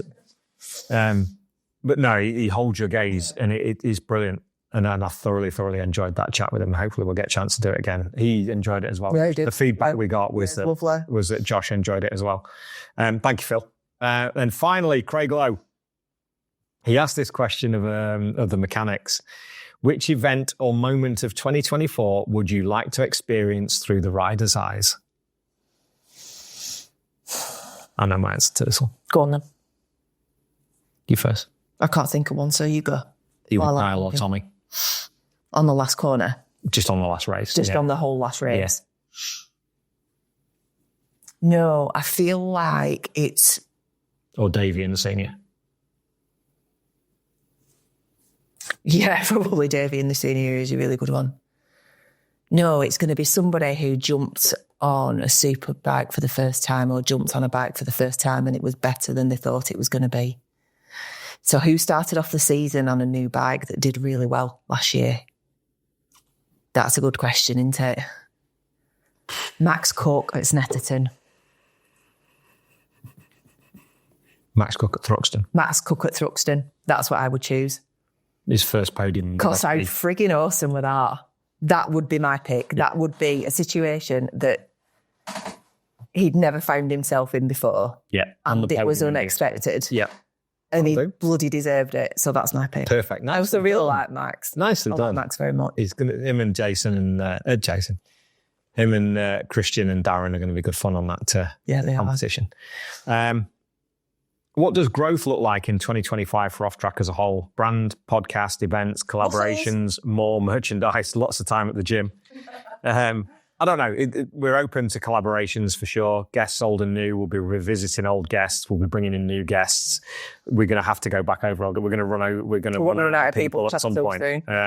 Unless we go to every 2 weeks, which I'm not prepared to do. I quite like doing the one a week. We're finding people. I'd like to. Again, we've said it before. Without sponsorship, we're going to struggle to grow and struggle to go places to bring even bigger names. We've had some really, really big names on the show to get bigger names as well. I would like to do experience days. So we've said experience days, and logistically, Aidan Collins, Ride It and Skid It, things like that. Logistically, it's difficult because Dave hasn't got the patience to organise it, and I haven't got the time to organise it. So at some point between the pair of us, we will start to organise some kind of experience days for our patrons. Yeah. So not even necessarily a competition.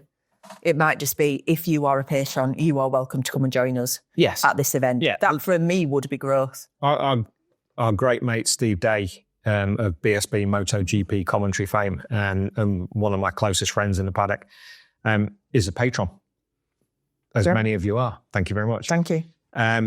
And I spoke to Steve before Christmas, said, how about looking at this, and we have to ramp up what we're doing on Patreon. You guys and girls need value for money. And we want to bring more and more of that over the next 12 months, whether it's Patreon-specific interviews, Patreon competitions, as we've got coming up, that you brilliantly organised with Inch Perfect Trials and AJ and Steelstock FS3. So we want to bring more value to patrons more than anything, because the sponsorship side of it's not coming, so we have to build the other side of it as well. We're grateful for everything that we get. It allows us to go to BSB. It allows us to get to certain places. Well, we want to do stuff with you. We want to do more and bring you along as part of the journey as well. With the teams, with Dave, and go and do some fun stuff. There is an opportunity that we could do a live show at Staff. Yeah. And use their recording studio, depending on how the timing schedule works. And we can get 6 or 8 people in there to watch a recording live. Yeah, that'd be quite cool. So to do that in front of a live audience, something we can maybe do. We've thought about doing an off-track podcast club. Yeah. Instead of Patreon, or as well as Patreon, where you can pay X amount a year rather than monthly. And it's the same kind of principle like Chloe does with her Chloe Jones Club. And do it in a similar way without paying tax to Patreon and what have you. But there's all sorts of ways, but it sounds really bad, but we have to bring in funds to keep this thing going and to be able to get places we get to be able to go to the guests that we do.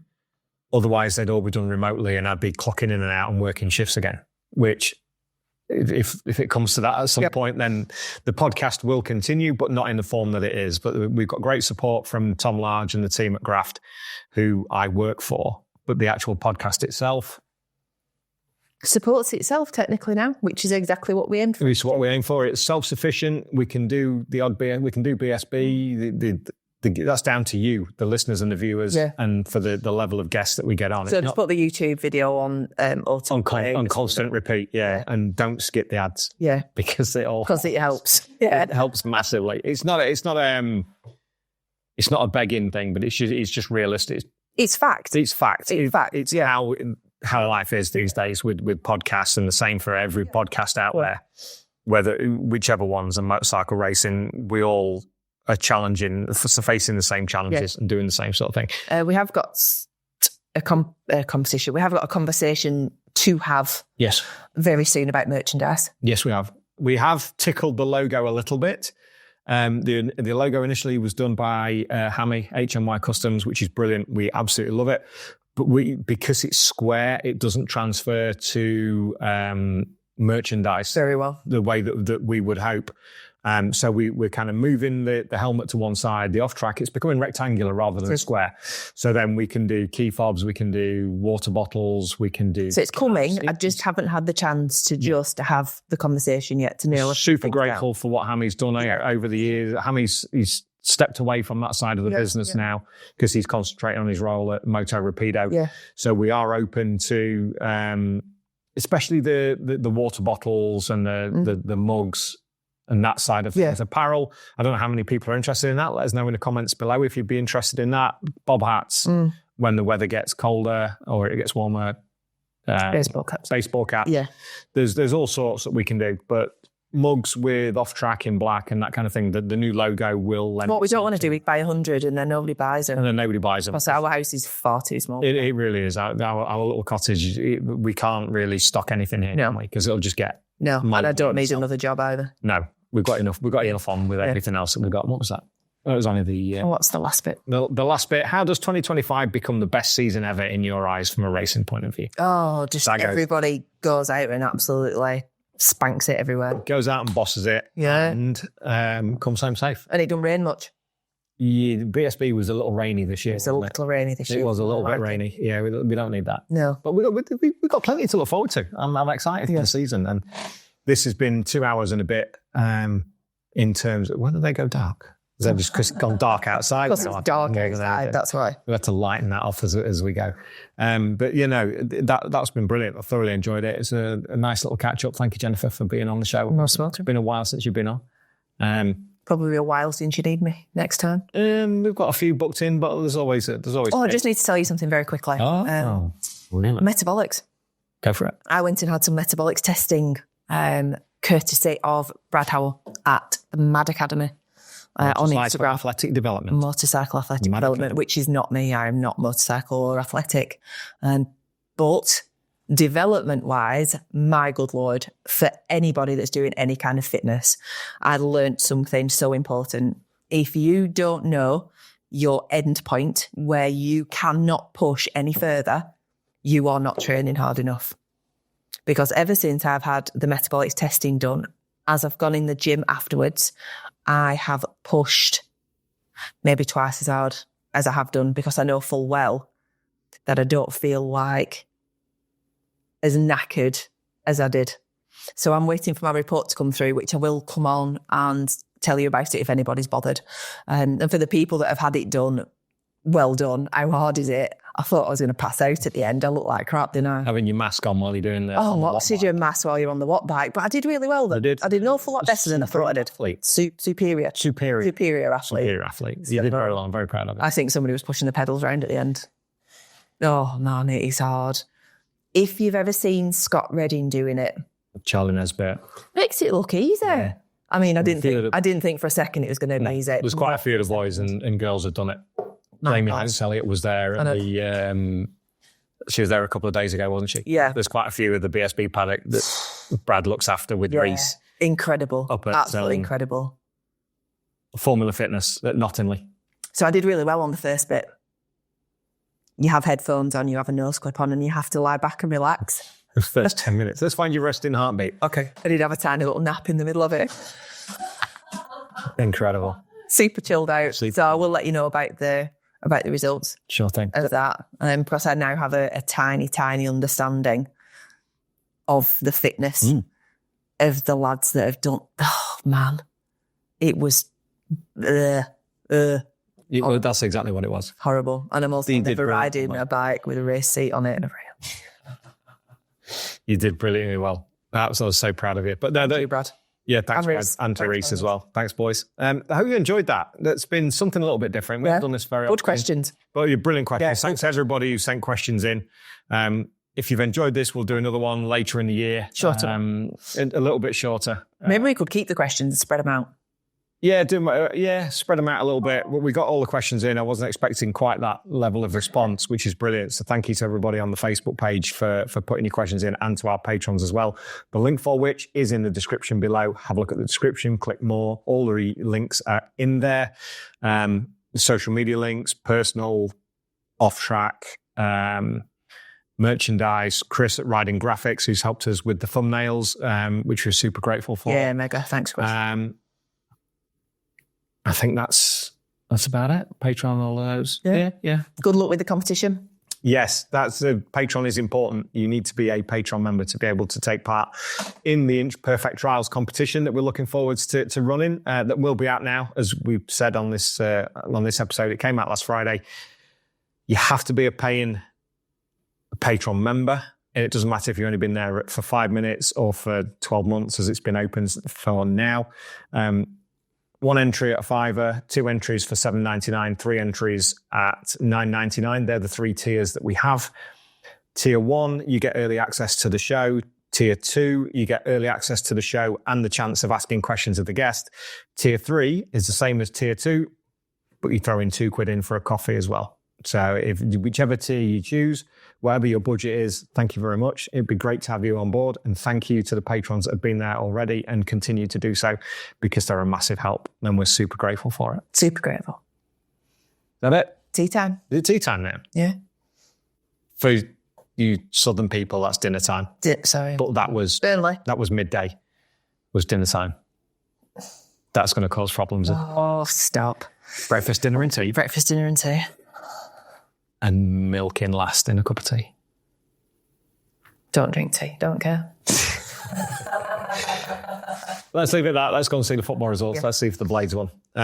We will be back at some point. We're back next week for sure with Wayne Gardner. The week after that will be Roger Marshall. That one's in the can already. And then we'll be heading off to see Hodgie and Keith Ewan. And then it's still nowhere near the start of the season. We're not far off. We are. We'll be somewhere near. But I don't know. There'll be testing in April anyway, so we'll be heading to testing, and we'll be getting some chats from there. Probably do a bit of a roundup, 5 minutes with a few riders to see, a bit like we did from the NEC. Could do a weather report from Donington. Do a weather report. Oh my, it's snowing. Yeah. What a surprise. That's it. Come on. Thank you. Say thank you, Jennifer. Thanks, Jennifer. Knew what was coming. Brilliant. Ladies and gentlemen, thank you for watching. If you've stuck the show with us this long, thank you so much. If you decided to knock it off halfway through, no problem. We understand. Yeah, because you're not here to... Because you're not here to understand it. Exactly. So thank you, everybody. We'll see you next week with Wayne Gardner. Wayne Gardner. Cheerio.